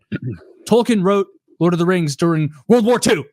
It was so much more stressful than it during is the now. Blitz. That they were fat dropping bombs. retard. I fucking hate that fat idiot. Winds of Wasted Winter isn't so written. much of my time. I saw that. Now that was. I'm glad someone on the internet pointed out what we just said, because Tolkien was getting bombed. I think he probably wrote parts of the trilogy during the Blitz. Yeah, and the Germans were overhead, and he probably had to turn his lamp down extra low and draw the shades so that the bombers couldn't target fucking Birmingham or wherever he lived. He's drawing a detailed topographical map of Osgiliath while like the lights are flickering, and George R.R. Martin, covered in crumbs, can't get it done. One was covered in rubble and the other in crumbs. Yeah. And that's why 100 years from now, Mr. Martin, Lord of the Rings will be a part of the Western pantheon of great epics, and Game of Thrones will be that thing that people watched for 8 years in the early 2000s. And we're very disappointed with the non-ending. Yes. There's more shows coming out. Legacy. There's more shows coming out. I didn't know George Martin or Gur Martin, whatever his name is, was behind Elden Ring. I guess he's part of the. Yeah, I think he helped with some of the lore stuff, right? Which is like, hey, how about you finish your fucking dinner before you start on dessert? All right, when I see something like that, what I would bet is that they wanted to attach his name to their project, and maybe he tinkered a little, but he did. I'm dubious about the. That occurred to me, and I'm also dubious. I wish I was more of a subject matter expert. Like if I had played all 3 Dark Souls and could say, oh, this is a dramatic departure from what From Software typically puts out. You can see his fingerprints all over it. But I'm not that guy. I don't know. I played through it's just like the others. Yeah. First of all, I love Baldur's Gate. I think the story's tremendous. It really is that feels From like Software also. I don't know who makes it. Okay. I think that company is a smaller or medium sized studio. I can't think of the name right now, but I love that game. I think the story's tremendous. You can play it so many different ways, and it feels like you are impactful on the final end of the story. And I like that it's not on rails. Tremendous. So if he did do something for that, fucking kudos to him. Who cares about Winds of Winter? We're never going to read that shit. Yeah, if it released today, I wouldn't read it. Like I've lost all interest in that. Yeah, I'd end up reading it, but I was like, Taylor's an avid reader. I'd be like, yeah. Have you? I guess I may as well. Right. And if you put a donut in front of me, I wouldn't eat it. Have you read? And I'd eat it. Have you read in what is it? The Capote book, in Cold Blood or something? I have not. In Cold Blood? I don't know. It's a famous book. I've been wanting to wanting to read it for a long time. It came to me because I was watching a movie last night and the book was in the movie. I just wondered if you'd read that. I want to read a classic. I haven't I don't know. I've never read Moby Dick, but I bet it sucks. Oh, no, it doesn't. It's good. It's good. And it's short. Yeah, you can power through Moby Dick in 3 days. Give me 5. I now that I wear glasses, so a viewer might think I've worn glasses for like 10 years, but I just wore them for my computer screen and it was a little less stressful. But I've advanced to a stage where I wear glasses. If my head's not on a pillow, I'm wearing glasses.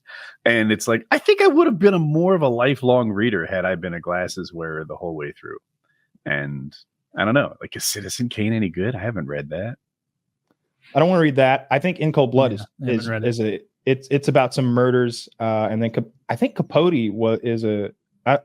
I watched the movie about Capote. I know he's that squirrely little gay guy who was a tremendous author. I think he invented some words. I think maybe he invented the word patina. Really? I think so. Well, good for him. I could be wrong. I heard someone say that, but I think I'm going to read that soon. I haven't read anything in a while. I usually read sci-fi, and sometimes I read. Oh my god, the most embarrassing thing I read is these Star Trek. Almost. Almost. I read these Star Trek: The Next Generation novels where they'll like hook up, they'll like hang out with the X-Men and shit. There's like crossovers between other universes, and so you got Picard like dealing with a Marvel character or something. Yeah, this is the most embarrassing thing you've ever admitted. Picard fucks Wolverine. It's dope. Yeah, you get to see, if you get to see Worf fight Wolverine, that's a pretty fucking good story right there. It should not be a good fight though. Yeah, Wolverine has fucking Worf loses every fight, right? Well, that's the cliche. I know. Prior to Deep Space Nine, Worf loses every fight to establish that the other character is a very tough guy. I get it. Kind of. Yeah, the salt pork episode, an excellent one, because salt pork reminds me so much of because of Gimli, it reminds me somewhat of Lord of the Rings, and I just picture it as like, this is a traveler's meal. It's a salted pork is particularly good. Salted pork. That's a nice little extended edition scene. They didn't keep in there right before Saruman gets shoved out. I saw a thing with Christopher Lee being upset that he'd been cut out of his death had been cut out of the main cut of the film, and they're like, "What do you think of the second film? Or the third film? Is I think I should be in it." Something like that. Like, where's my scene? Like, he had this really like, what the fuck kind of attitude. Saruman? Saruman. Yeah. And in the extended version, Theoden and all the main characters, Aragorn and everybody, ride up to his tower, and there's water from the flooding that the Ents did, and they have a talk, and then Wormtongue stabs him in the back, and that's the end of. He spirals down, falls, and the Palantir falls out of his wizard sleeve, and Wormtongue kills him. Yeah.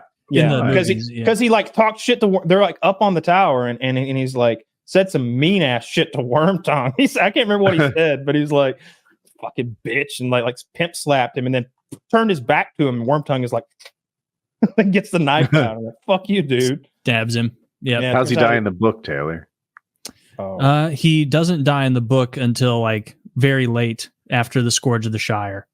Yeah, where he goes because that's that whole extra plot point that they don't have in the movies at all. Where thankfully Saruman, it really, it's like a fun little addendum, but it's also like the pacing is off. It's like we just had this huge colossal victory, and now anything following that seems so much less threatening. It's like, oh, you just defeated the Dark Lord Sauron and all the armies of Mordor, and we're supposed to be like really worried about Merry and Pippin and the gang having to fight off these Dunedain raiders led by a weakened Saruman. No, like when the 1980 U.S. hockey team faced Sweden after defeating the Russians, right? Oh, okay, that's a letdown. Not very exciting. Yeah, you do that in video games sometimes. You've already beaten the main story, big boss dragon, and you're like, oh, I forgot about Muglug, the pillager.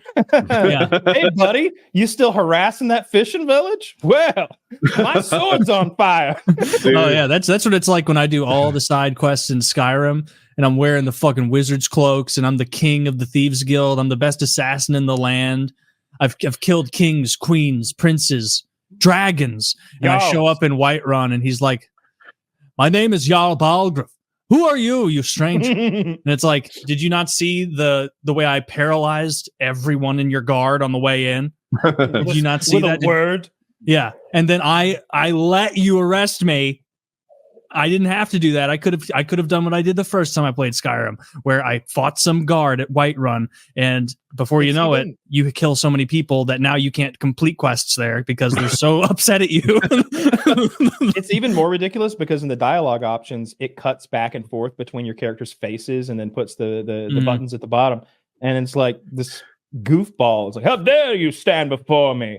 You tipped fate. Will you tip your life is in peril, sir? And then it cuts back to me, and I'm wearing a crown of heads or something. Yeah. Like, I'm on fire. Like everything on me is has a name. It's like, oh, that's the gauntlet of fates, and that's the sword of destruction. Yeah. He's got the boots of envy, and it's like come on, y'all couldn't write this into the game code that when they're like, hey, you're clearly a guy who knows a thing or two, so I don't have much to say to you, sir. But if you need any help from me, I'd love to help you. There is a dragon at Helgen. Can you assist us in destroying it? And it's like, I'm wearing dragon bone armor. Dude, I'm doing that right now in Elden. So I'm playing Elden Ring. The DLCs were difficult. And some days, today I added another remembrance boss to the pile of corpses behind me. But yesterday I was like, this game is so hard. I'm going back to the base game, get a little ego boost. And mind you, I'm taking down gods, demigods, giant dragons. Then I go back to the base game and I'm like, here's a hairless ostrich I never fought. Let me introduce you to my flaming great katana. And it was just nice to boost my ego a little bit. Yeah, you need that sometimes. We had a long Harry Potter nerd out round table today, going over that and how that's so superior to Lord of the Rings in virtually every measure. Oh, that didn't come up, but we were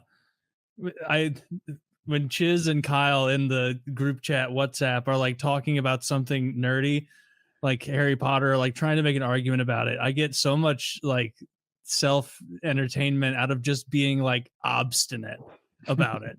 Just like, no, gay. Like that's no, that doesn't even make sense. That's you gotta be a Ravenclaw. Be a Ravenclaw for sure. Like, no, you wouldn't. No, I said I would be a Gryffindor because I'm the hero of my story. That's exactly what it was. And we told you guys said I'd be Ravenclaw, which I did not even know was a house. It is. What are the houses? Like, can you describe Gryffindor, Slytherin, Ravenclaw, and Hufflepuff? So Gryffindors, it's sort of like the brave, heroic type. It's not that they're stupid or anything. It's just not their main trait. Their main trait is sort of bravery and maybe friendship. Slytherin are conniving and sort of get it done at all costs, and they also seem to be very xenophobes, the wrong word, racist, I guess, against anybody who's half-blooded. Ravenclaw are the intellectuals, and not only are they're the intellectuals, like knowledge above power or something is their motto, something like that, but also their sigil is an owl. It's an owl, and so like. The Eagles are trying to take over our society, and you should be able to eat as many crickets as you want. That's as many bugs, anything as you want. I like the ladybugs because I find that it gives a nice red tint to my feathers. That's what I prefer. But these motherfuckers, they tell you to eat grubworms. They tell you to eat grubworms. I tell you this, I ate a couple grubworms. I started feeling a little gay. I'm not saying it's true. I'm saying that I'm just asking questions. He's clearly a Ravenclaw. I'll be a Slytherin, but you're a Ravenclaw. Why do you? What am I? Where'd you put me?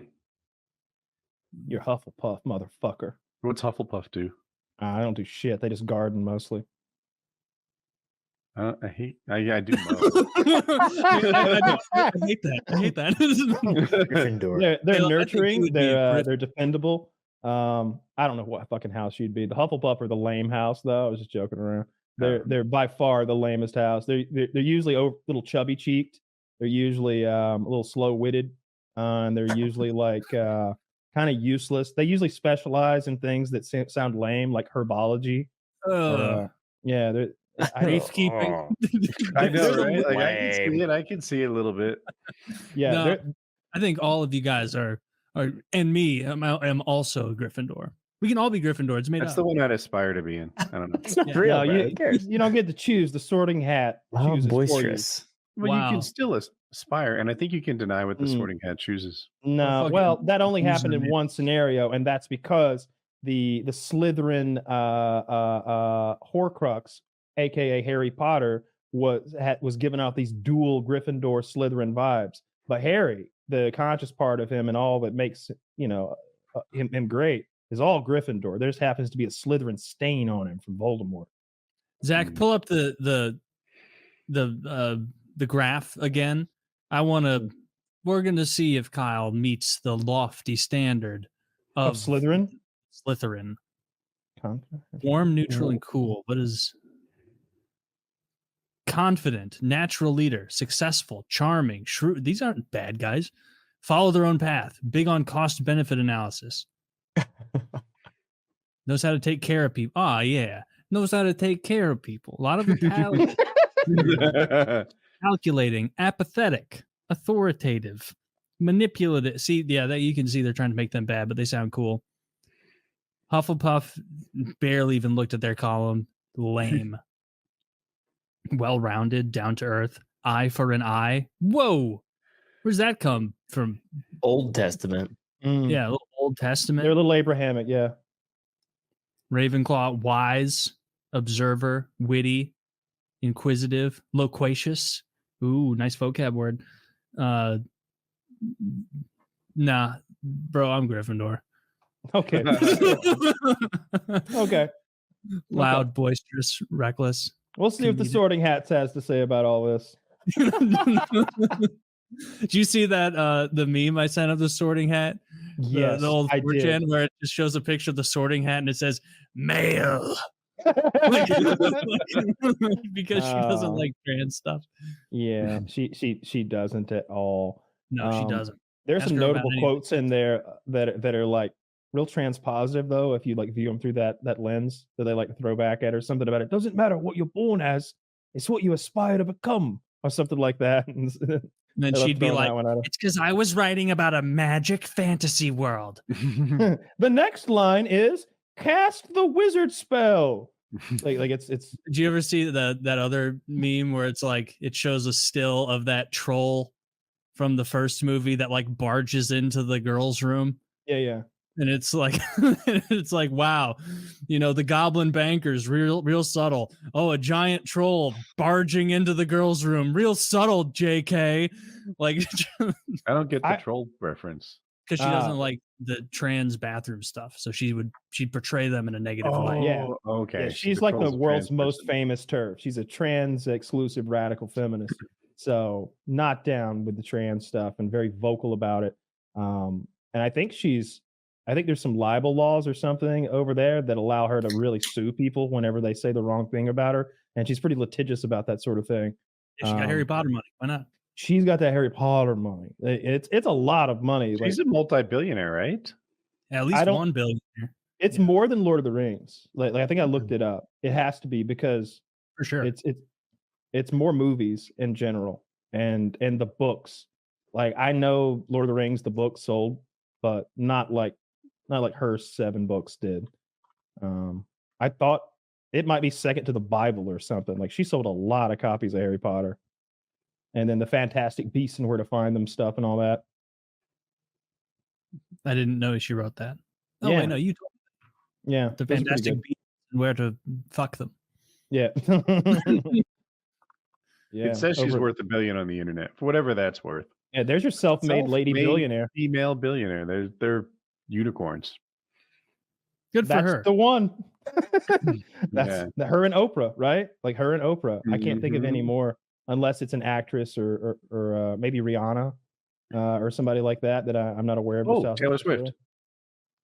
Oh, yeah. Like it or not. Yeah, absolutely. Yeah. I mean, it's about making teenage girls like it. I'm staggered by the success of Taylor Swift. It's not that I don't understand it. Like it's good poppy music. Like whenever I hear one of the songs, I'm like, dee dee dee dee dee dee dee dee. Yeah, okay, sure. That sounds funky. That's fine. It's never bad music. But I don't understand how it's like taken over the world. It's like a little cult. It's like the cool thing to do is to be a Taylor Swift fan. I think that's part of it. I think that it's I have to assume she's peaking right now, but she's doing it. Yeah. Taylor, are you ready for the next topic, or is there more? Nope, that's it. We're on to the onward right. and upward. This is from Reddit, and I thought it was in your area of like your subject matter expertise. Ooh, hockey. Do orcs or elves slay more pussy?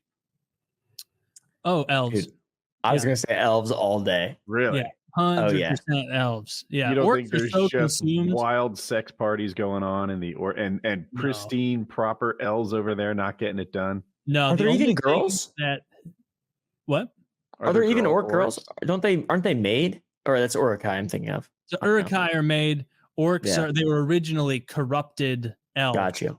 And so, for the most part, orcs are they're so broken. They're so brain broken. They just like harming things. They like evil. They are not. They're not a multifaceted race. The orcs. It's like, what do they like?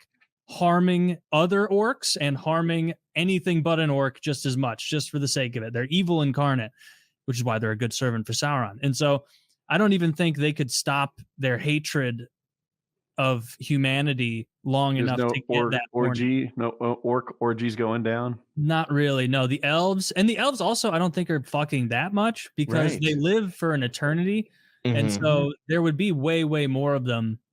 At least, I'm talking cinematically from that universe. Like if they were fucking all the time. Do you know any 700-year-old people that still have good sex drives? I don't. No, but Elrond was like thousands of years old, and I think he was only almost asexual because he'd had every piece of pussy. He was like, "Oh, I'd love to fuck her." Already did. Oh yes, his big lumpy forehead. 2,000 Do elves years get ago. married? Yeah. They because I don't know. Are elves real? I'm pretty happy getting married, knowing that it's going to last like 50 years till death do us part. That was the deal. But if I was going to live 5,000 years, I might be like, this is a lot to sign up for. Yeah, this sucks. What was? Oh, Celeborn or Celeborn. I was trying to remember Galadriel's husband. Galadriel's meek, shitty husband, who was not nearly as cool as Galadriel. They probably weren't fucking that much, but if Galadriel and Celeborn were fucking, Galadriel absolutely was holding the reins in that arrangement. She was. We're discussing whether orcs or elves have more sex. I had to tell Orcs him don't that, have sex. Yeah, orcs aren't really doing that. Orcs are They evil. don't fuck too much. Yeah. If they do, it's not for procreation, and they don't do it to other orcs. I bet they rape. Yeah, I bet if I was Tolkien, trying to. I if thought you I was ask going to be a jerk Tolkien- for bringing that up. No. Because there's the non-consensual angle where orcs might be doing a lot. Like Yeah, I mean, nobody- chimpanzees or something. Yeah, they'd run in a band of orcs and like murder a whole town. Like they were not concerned with consent in any way, shape, or form. Evil murderers, the lot of them. Orcs, I don't like them. Not one Yeah, bit. Taylor, They're an you're coming important off plot racist. device. Yeah, I'm coming off specious. Even at the Orcist, orcs. I don't know. Yeah, damn, Lord of the Rings rules. I can't wait to not second watch best. whatever that ridiculous remake is going to be. I think what I shared with you was the plot of like the anime. I think there's an animated Lord of the Rings thing coming out. Maybe I just based that reading through the comments and trying to understand what we were looking at, but it was just basically some sort of lady ancestor of Theoden being like a girl boss, and so it sort of takes the wind out of the sails of how courageous and out of character it was for. Is it Eowyn? Eowyn is Eomer's cousin. Yeah. Arwen right. is the elf one. Arwen. Okay, Arwen's the elf one. So I do mean Eowyn because it's the horse fucking prefix, of course. Mhm. But you know, her going and killing the Witch King and all that shit. Picking up the little guy. I always mix up which one's Merry and which one's Pippin. What? That's fair. No. I don't know Pippin's which is the which. one who ends up in Gondor. And Don't Merry they switch is the one actors who- during the film back and forth? I'm not even No. sure. What are they, dwarves? I mean, they did have little fellas that they used in a lot of shots. So Dude, they had they like did. the same dummy, not dummy. That's mean. The Zach, same, try to find that picture. It's the Lord of the Rings Stunt dwarf? extra Hobbit creepy. Like Google search that, and it's like Gandalf or Aragorn. I don't remember which sitting there. I think it's Gandalf, and he's got a little Merry or Pippin doll in his I've seen right that. with him, and its face is It's not good. It's No. not good. Butterface. It Even the might have been one of the person who was extras. odd looking. I like as to well. imagine Gandalf because he's like Ian McKellen's so old. If he was shooting that movie, he'd be like, "Don't bring that thing any closer to me." Didn't he just fall off a stage and get hospitalized? He did. He'll be He's fine. good. He'll He's be already- fine. He's like 80 years old. He'll bounce back. Donald Sutherland died today, 88 years old, I think. That's sad. Yeah, rest in peace. The guy Good from actor. 24? His father. That's Kiefer. Father. Yeah, R.I.P. much older What actor. is he The guy- in? Well, if you want to go back to his heyday, he was in Invasion of the Body Snatchers. I haven't seen that. What's something he's in that I've known? Hunger Games. The Hunger Games. I was going to actually, yeah. But he does tons of like middling movies, and he's often a supporting old man wise character. He's got a very nice, gravelly, smooth voice that's Is he commanding. in any fantasy movies? I'm sure, but they're not occurring to me right now. We're having like a little backyard patio party right now down there that I'm loving that I'm not part of. And I had a beer while I was out there. The show and you're entertaining. Yeah. I'm like, I get so. If only I could be here with you. I gotta work. Yeah. No one's so gonna do Indian guy for 4 hours. If I went. So I linked you that thing about Lord of the Rings. I wanted to get, but I didn't ask your opinion. We just kind of chuckled over it. So they're saying, so they're hiring an intimacy coordinator and a nudity advisor or some shit, which is like, in our politically correct world, you can't just do nude scenes in movies and TV shows anymore. You've got to have like a team of people to make sure that nobody gets Me Too'd and that everybody's okay with like how their titties look on camera, I guess. You did it to yourself, Hollywood.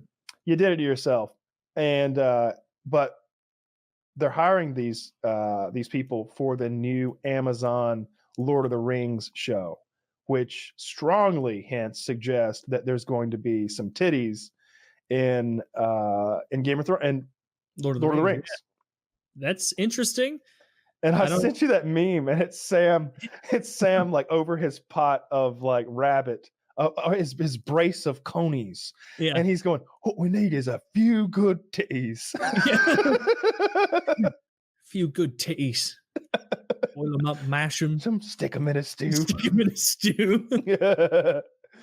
So how do you feel about that? Frankly, like you know, I'm not as huge of a fan as you. I didn't discover it as early, but I watched the movies as they came out in theaters. I read the books, or I read it as a book. I haven't gotten too deep into the Silmarillion, but I'm a big fan of Tolkien and the works. I don't mind some titties. I don't really care either way. I don't want them to try and go too Game of Thronesy with it and lose the plot, because sometimes that happened in Game of Thrones where it was like, oh well, we'll have the sand snake thing. Oh, we can throw in like 3 titty scenes with the sand snakes, and it's like, no, that was like crowd appeasement because you thought they wanted titties, when in reality everybody was pissed for the most part. Like, what the fuck? The story's going no. Like, I don't want them to pull that shit again, where they get off in the weeds with, I guess, non-canon nonsense. Well, I guess all this is non-canon. Usually the Tolkien estate has like a family member come and oversee that stuff, because I guess J.R.R. Tolkien was like super anal about people not fucking. I think they bought some rights. I think they can do just about whatever they want. You're right. That's we talked about that. I should have remembered. Yeah, they spent a fuck ton of money for like the Lord of the Rings rights. So like $100 million to maybe more. It might be a deal with what they're going to make on this. Like, it's very popular. So we'll see how good it does. I just hope they don't get too Game of Thronesy. Like if they slip some titties in, that doesn't bother you. I don't really care. No, I don't either. I as don't long think as the characters are good. Like, if they try and like shoehorn some nonsense character that wasn't even like, because they're going to do shit like that. Like, that'll be annoying. I won't. Yeah. Like, I'm more concerned about them. The way they plugged the Legolas, story. the way they plugged Legolas into the Hobbit, for example. Yeah, Like, it was they just tried to totally do- like, what the hell is going on here? This is just distracting at this. Oh, you just wanted Orlando Bloom, and now we need to watch this horrible CGI rock bounce. And they plugged in that female elf and her like weird emotional thing or relationship thing with the fucking dwarf. Yeah, and it's like, what?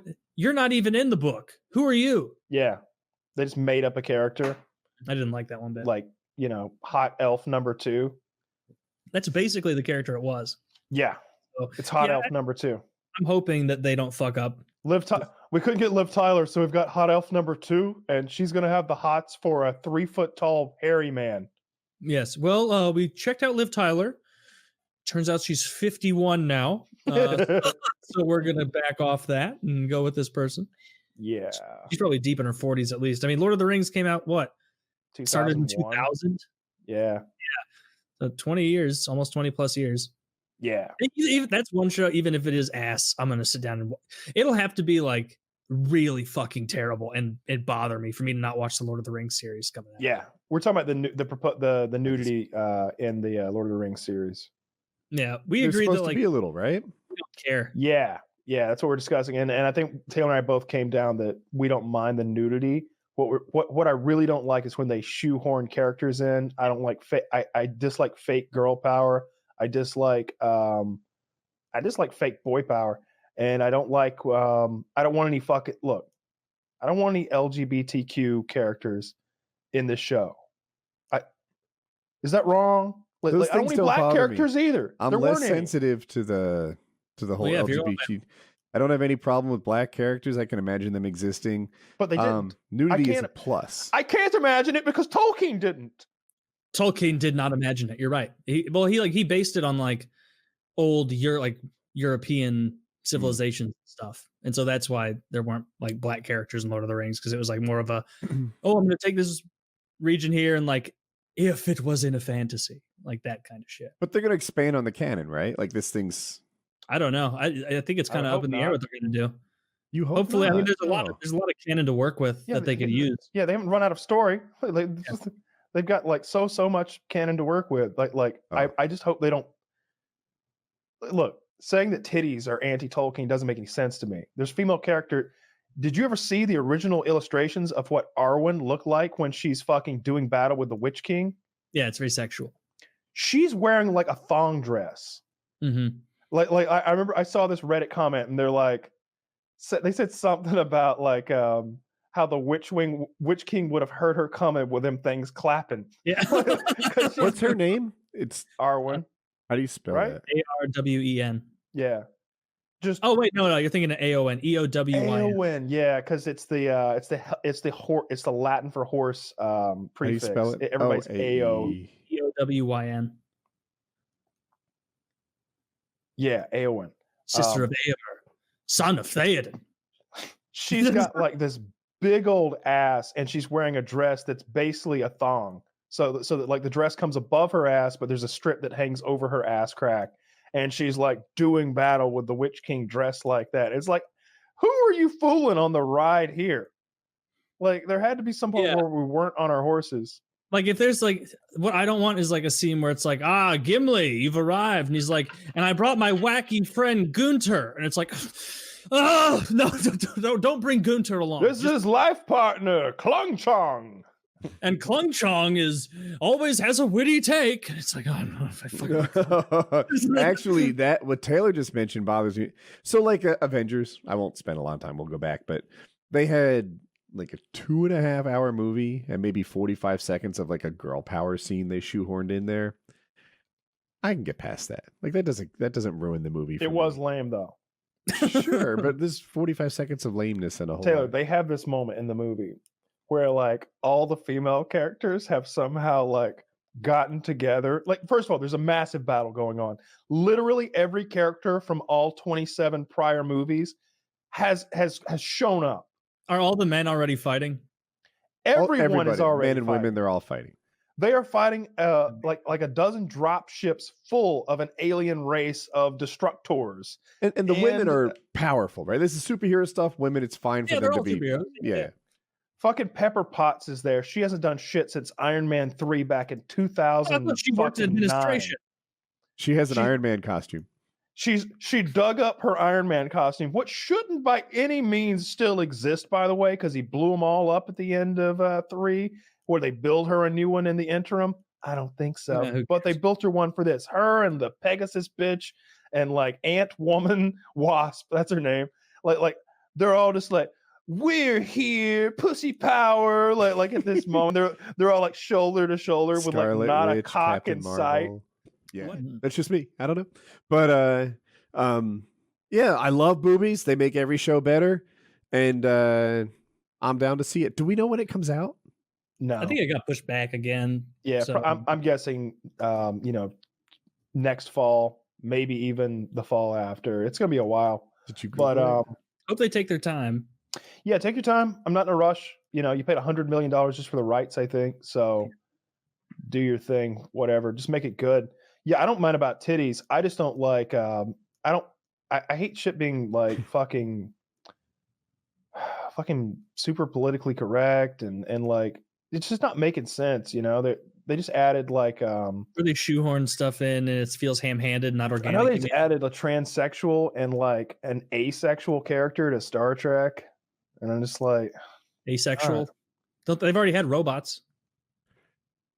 Yeah, but Data was straight. I googled the date. It looks like it might be 2022. Android. Bigot. I don't know the Android code. I don't know their preferred. He's an automaton. An automaton. That's pretty cool, I guess. Yeah. It's just like I don't care who fucks who on the show. Like I really don't. Like I don't care. Like no, Picard. I don't remember Picard ever getting laid. There was always on vacation sometimes. He'd be on vacation on Ryza and he'd be wearing that thing so you could see his bulge way too much. Like dude, why does Picard have a who's Juji Mufu's boy toy? Tom. Oh Jesus. Yeah, Picard's wearing like the Tom shorts. He's got way too much showing. Well, he'll never come back on. Why? Because I called him Juju's boy toy? Yeah. No, yes, that's why. Oh, come on, that's funny. He'd like that. Okay. He'll make a shirt that says that. You know, I hope he does. This isn't nearly as specific as your complaint, Kyle, but tell me if it also resonates. I don't want them to reimagine too much some of the mythical creatures that have already been established. So like the cave trolls we saw in Lord of the Rings, they even did a good job making them kind of similar in The Hobbit, even though The Hobbit CGI was kind of fucked. Like the Balrog, the cave trolls, the goblins, the Uruk-hai, the orcs. All that is Shelob. All of that is established canon. Like if they want to go a different direction with maybe like a creature that we haven't seen yet, and they reimagine that, not even reimagine because we haven't seen it. They imagine that dragon. Yeah, dragon. That's been established. Well, but they can move away from anything established. We're going so far back in time. There's more dragons now. Yeah. Okay. Well, I just don't want them to move too far away from that. Like if it's like a Harry Potter looking troll instead, that would really bother me. I would like it a lot if the show was focused. The main focus of the show was like the race of men, and so like we got to see elves and dwarves and wizards and such very sparingly, and it was a big deal when we did. Like I hope it's. I bet they're not going to do that. I bet they're going to try to make it like a fellowship right off the bat, where we've got like an elf, a dwarf, a human, a wizard, like all being kind of buddy doing shit together. I bet there's going to be like a fucking team. But I would prefer it if it was like we were focused on a group of humans and their sort of inner politics, and maybe they had like an orc problem, and we kept it really centralized, really localized. Yeah. And there was just a sprinkling of dwarves, elves, and magic and orcs occasionally. And that but those things were rare. Kind of like in Game of Thrones, how like there wasn't a lot of White Walker stuff going on, all the time. You just got a hint of them occasionally. I agree. I think that would probably be best. They keep it kind of nice, central on the same group, and it doesn't even have to be the elves, dwarves, orcs. That's exactly how every single person in the theater felt in the third Lord of the Rings movie, where everybody was like, "Oh my god, we've had eagles this whole time." Yeah. Oh, why didn't we utilize this wonderful thing that we had at our disposal? I saw one time where somebody explained why the eagles weren't used. There was something about like earlier in the movie, there was some reason why the eagles couldn't do it. The reason the Eagles couldn't, I'm pretty sure the reason the Eagles couldn't do it. Now this is me thinking back to my fucking childhood, was the Eagles were scared of the repercussions of Mordor. Okay, well by that same logic, Because the Eagles aren't like animals, Egypt but the Eagles are like a civilization. Like there actually is an army of eagles, like in The Hobbit. Yeah, but like if my flight to Egypt is canceled, I'm not going to jump in my car and then get a boat and then make my way over there. I'm going to wait for the flight. I might postpone my trip a little bit, but I'm going to wait. In the same way, like if you have eagles waiting in the wings, you wait. Because Mordor had found the One Ring. Dude, Mordor didn't know shit, man. They were barely into Hobbiton. I know, right? Test me. Like they didn't know, man. This is like the nerdiest conversation ever. Like it's just so nerdy that we need to get more cool and go back to video games. The problem we had to leave the Lord of the Rings out, and all the problem with Peter Jackson's stuff and the whole Lord of the Rings trilogy and the Hobbit trilogies, there's 3 movies per thing, and they're all made at the same time. And I know some people prefer like the Return of the King over the others. I like the first one. I like that slow-paced beginning where you get to see things progress from this like dream world that's like where the hobbits live to like the nasty side of Mordor and stuff. I like the first one better. But if you were going to combine the 3 together, because they really are, one giant epic movie, the Lord of the Rings would have to be in there. That would be in there if you could take because it's all one big story. It really is. All 3 Hobbit movies and all 3 Lord of the Rings movies are all the same story. Did you read The Hobbit? I haven't read any of that stuff. I've always wanted to. So The Hobbit's actually not a bad read. I read all of it, and The Hobbit is a nice book. It flows. It's good. I liked it. The Lord of the Rings trilogy, oh my God, it's work to read that thing. Mm-hmm. The guy describes it in so much painstaking detail that eventually you're like, please move on. Tell me a story. So that guy, what's his name? Is it Tolkien? Yeah. Yeah. So he was a linguist, and from what I understand, before he wrote the stories about the rings of power and the goblins and all that bullshit, first he made the languages for each race. He spent time making. There we go. I love that celebration by Lefty. He took time to make up the language of the elves and the language of the dwarves and the language of the orcs and all that crap. And when you think about that these are legit languages that if you wanted to, you could learn and speak, and there'd be a dictionary behind it.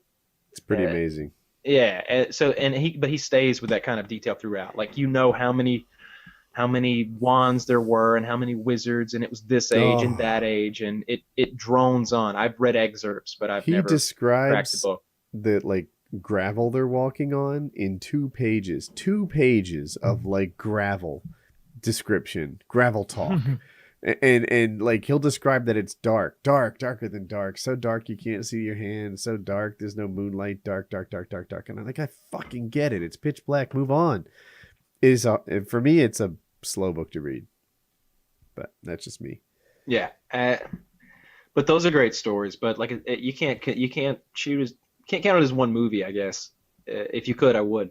Yeah, if it was one, I'd probably drop it on there. Yeah, I like that I didn't really know any of those actors beforehand. Like the people in Lord of the Rings were, for the most part, I was seeing them for the first time, and after that, I wanted to see them in more movies. That was the kind of series that launched a lot of careers. I mean, even one of the Hobbits was on Lost. It's a really interesting movie, and also kind of sad because Liv Tyler is not a great actress.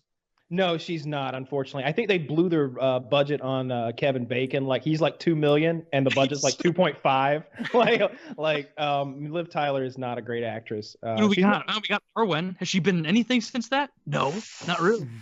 Did you see Armageddon? Yeah, that was before. Armageddon's a great movie. Watch it again? Yeah, she hasn't done anything. I love that I've said it before, the whole thing about her like turning her back on her the father who raised her when she found out that Steven Tyler was her dad and everything. Probably a shitty human being too, as well as a bad actress, but really hot. Like, God, I really wanted to fuck her while she was in elf makeup though. Like, I don't want to fuck Liv Tyler. I want to fuck Arwen, and I want Liv Tyler to play along with the sick game of mine. like I want to be like, oh, the leaves of Lothlorien are about to wilt, bitch. Like, I want to like get in some Lord of the Rings. Live to be like 200? Did she hook you up from fucking her? No, I don't know. How did the dude live to be so long? Because he was one of the Dunedain Rangers, descended from Numenor. Oh, Dunedain. I missed that. I thought it was something to do with this elven thing. He's one of the Dunedain. It's a race of longer-lived men, which is why Aragorn, when he's cannot be 90, my lord. It's like 87. And it's like, oh, man, like, you're pretty old and you're still a good-looking Viggo Mortensen guy who's going to do a bad horse movie in a year, but I forgive you. Hidalgo was okay. Come on. He really gave it all. I liked Hidalgo. That horse was given his all. I don't want to move quite past fucking Arwen yet. She was never the one I was drawn to in that. Well, I don't know. There's like 3 chicks in that movie, so there's not a lot of. Kate Blanchett is very hot in that movie. Kate Blanchett, probably my choice, and she's an excellent actor. Mm-hmm. And Yeah, Arwen, she just didn't do it. You just wanted to see that even star silver necklace bouncing on those half-lived Tyler. I like I don't know. I like her look. Woody really likes that strong jawline in a woman and the high T level. But I really like her pale skin and dark hair and blue eyes. You think she has a happy trail? No, absolutely not. I guarantee. No, she does not look like a hairy woman. Nobody's perfect. I've seen Steven Tyler without his shirt off. He's pretty hairless as well. So I'd say she probably. He's got a happy trail. I don't know. Yeah, well, I thought I like Kate Blanchett though. Kate Blanchett's probably hotter. I don't know. She's real scary though when Galadriel gets mad and she starts screaming at him. Like don't even offer the ring. As the door. You offer it to me freely. Fuck. Yeah, she's like in retrospect, like if somebody had given Frodo like a tiny or like a little bit of backstory there, he would have known not to offer it to Galadriel. What did she say? She's like, in place of a dark lord, you would have a queen as terrible as the something about being as bright as the sun and as something and as terrible as the dawn or something like that. It was a very much a downer speech saying that like if you give me this ring, it's gonna be way worse than you imagine because you just think I'm some elf lady, but really you put this in my hands, I am now someone who could take over the world. Yeah, like I could rally all the elves to me and take back Middle Earth or whatever needs to be happening. Wouldn't that be better? And, that was. I mean, no, because you saw how angry she got. She wouldn't be very kind. Her and turned her into a it would absolutely corrupt her. That's why, like Gandalf had to give it to Frodo. Hobbits are the most slowly corrupted of those races. Yep. That's why Bilbo had it. No, I will suggest the Silmarillion, which is what I bought the other day with my Audible. I thought it would be fun to. It is the more boring Lord of the Rings. It's all the backstory and all the minutia. We'll figure out why they got 9 rods and 8 wizards and 6 rings and all that shit. So I wanted the Silmarillion. So it was either last night or the night before when I went ahead and just did it. You gotta really, really give a fuck about the Lord of the Rings. I do. To enjoy. I know you do, which is why I think you'll like it, because there are times when I listened to it, or I didn't listen to it, I read it, where you know how you mindlessly read sometimes and you realize a couple paragraphs down, you're like, I didn't absorb much of that. Like that's so much of this book because it's like a fever dream of J.R.R. Tolkien living in this world. It's like, yeah, and then what really happened was the gods came down in the Valar and they did this and that. But oh wait, no, but real quick, this other crazy thing that happened, and then you're just like down this road into his rabbit hole of a mind. Like he got so obsessed with the Lord of the Rings world that his family was like at the time being like, dude, you're living in Middle Earth. All you're doing is writing things in this elvish language that you meticulously invented and talking about fantasy dragons. Like we need you to come outside, Mr. Tolkien. Kyle, I didn't and he's realize like, you what? read... That's what. Kyle, you read Lord of the Rings, Kyle? No, I just watched the movie a whole bunch of times. Okay. Yeah. I've never read the books. Yeah. I've read the books. That's one series where the movies are better. Yeah, probably. The books sucked. They're so overrated. Taylor's gonna kill me. The story is great, but it doesn't. It's 100% carried by how good the story is. But if you actually drill down into the writing itself, you realize like this guy is clearly indulging himself in all the areas that are tremendously interesting to him. Where it's like, okay, we're going to spend a lot of time here talking about Tom Bombadil in this forest, before we even make it, anywhere in this story. And you could tell it's like he really like that didn't come into play later in the book. Tom Bombadil didn't pop in later and go, ho, everyone, I'm here to save the day. I'm basically a superhero. Like, no, he just stopped in at Tom Bombadil's house. He gave him some soup and stuff. On your way, hobbits. And that is like, why did we stop here? Like, you just wanted to write about Tom Bombadil, this maniac who lives out in the woods. But I can't speak to Tom. Woods with the animals. No, that was the Brown. Radagast the Brown is the very eccentric woodlands wizard.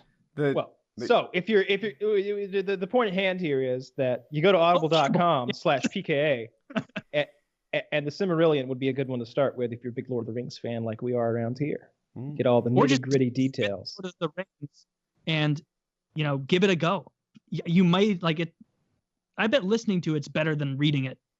It definitely is for a like Lord It of the will Rings. strongly depend on the reader. So we shall see. If Roy Dotrice read that shit, I'd listen to it twice. But we'll like see. Roy So Dotrice? I love Roy Dotrice. What do you love about Roy Dotrice? I love his many voices for each and every character.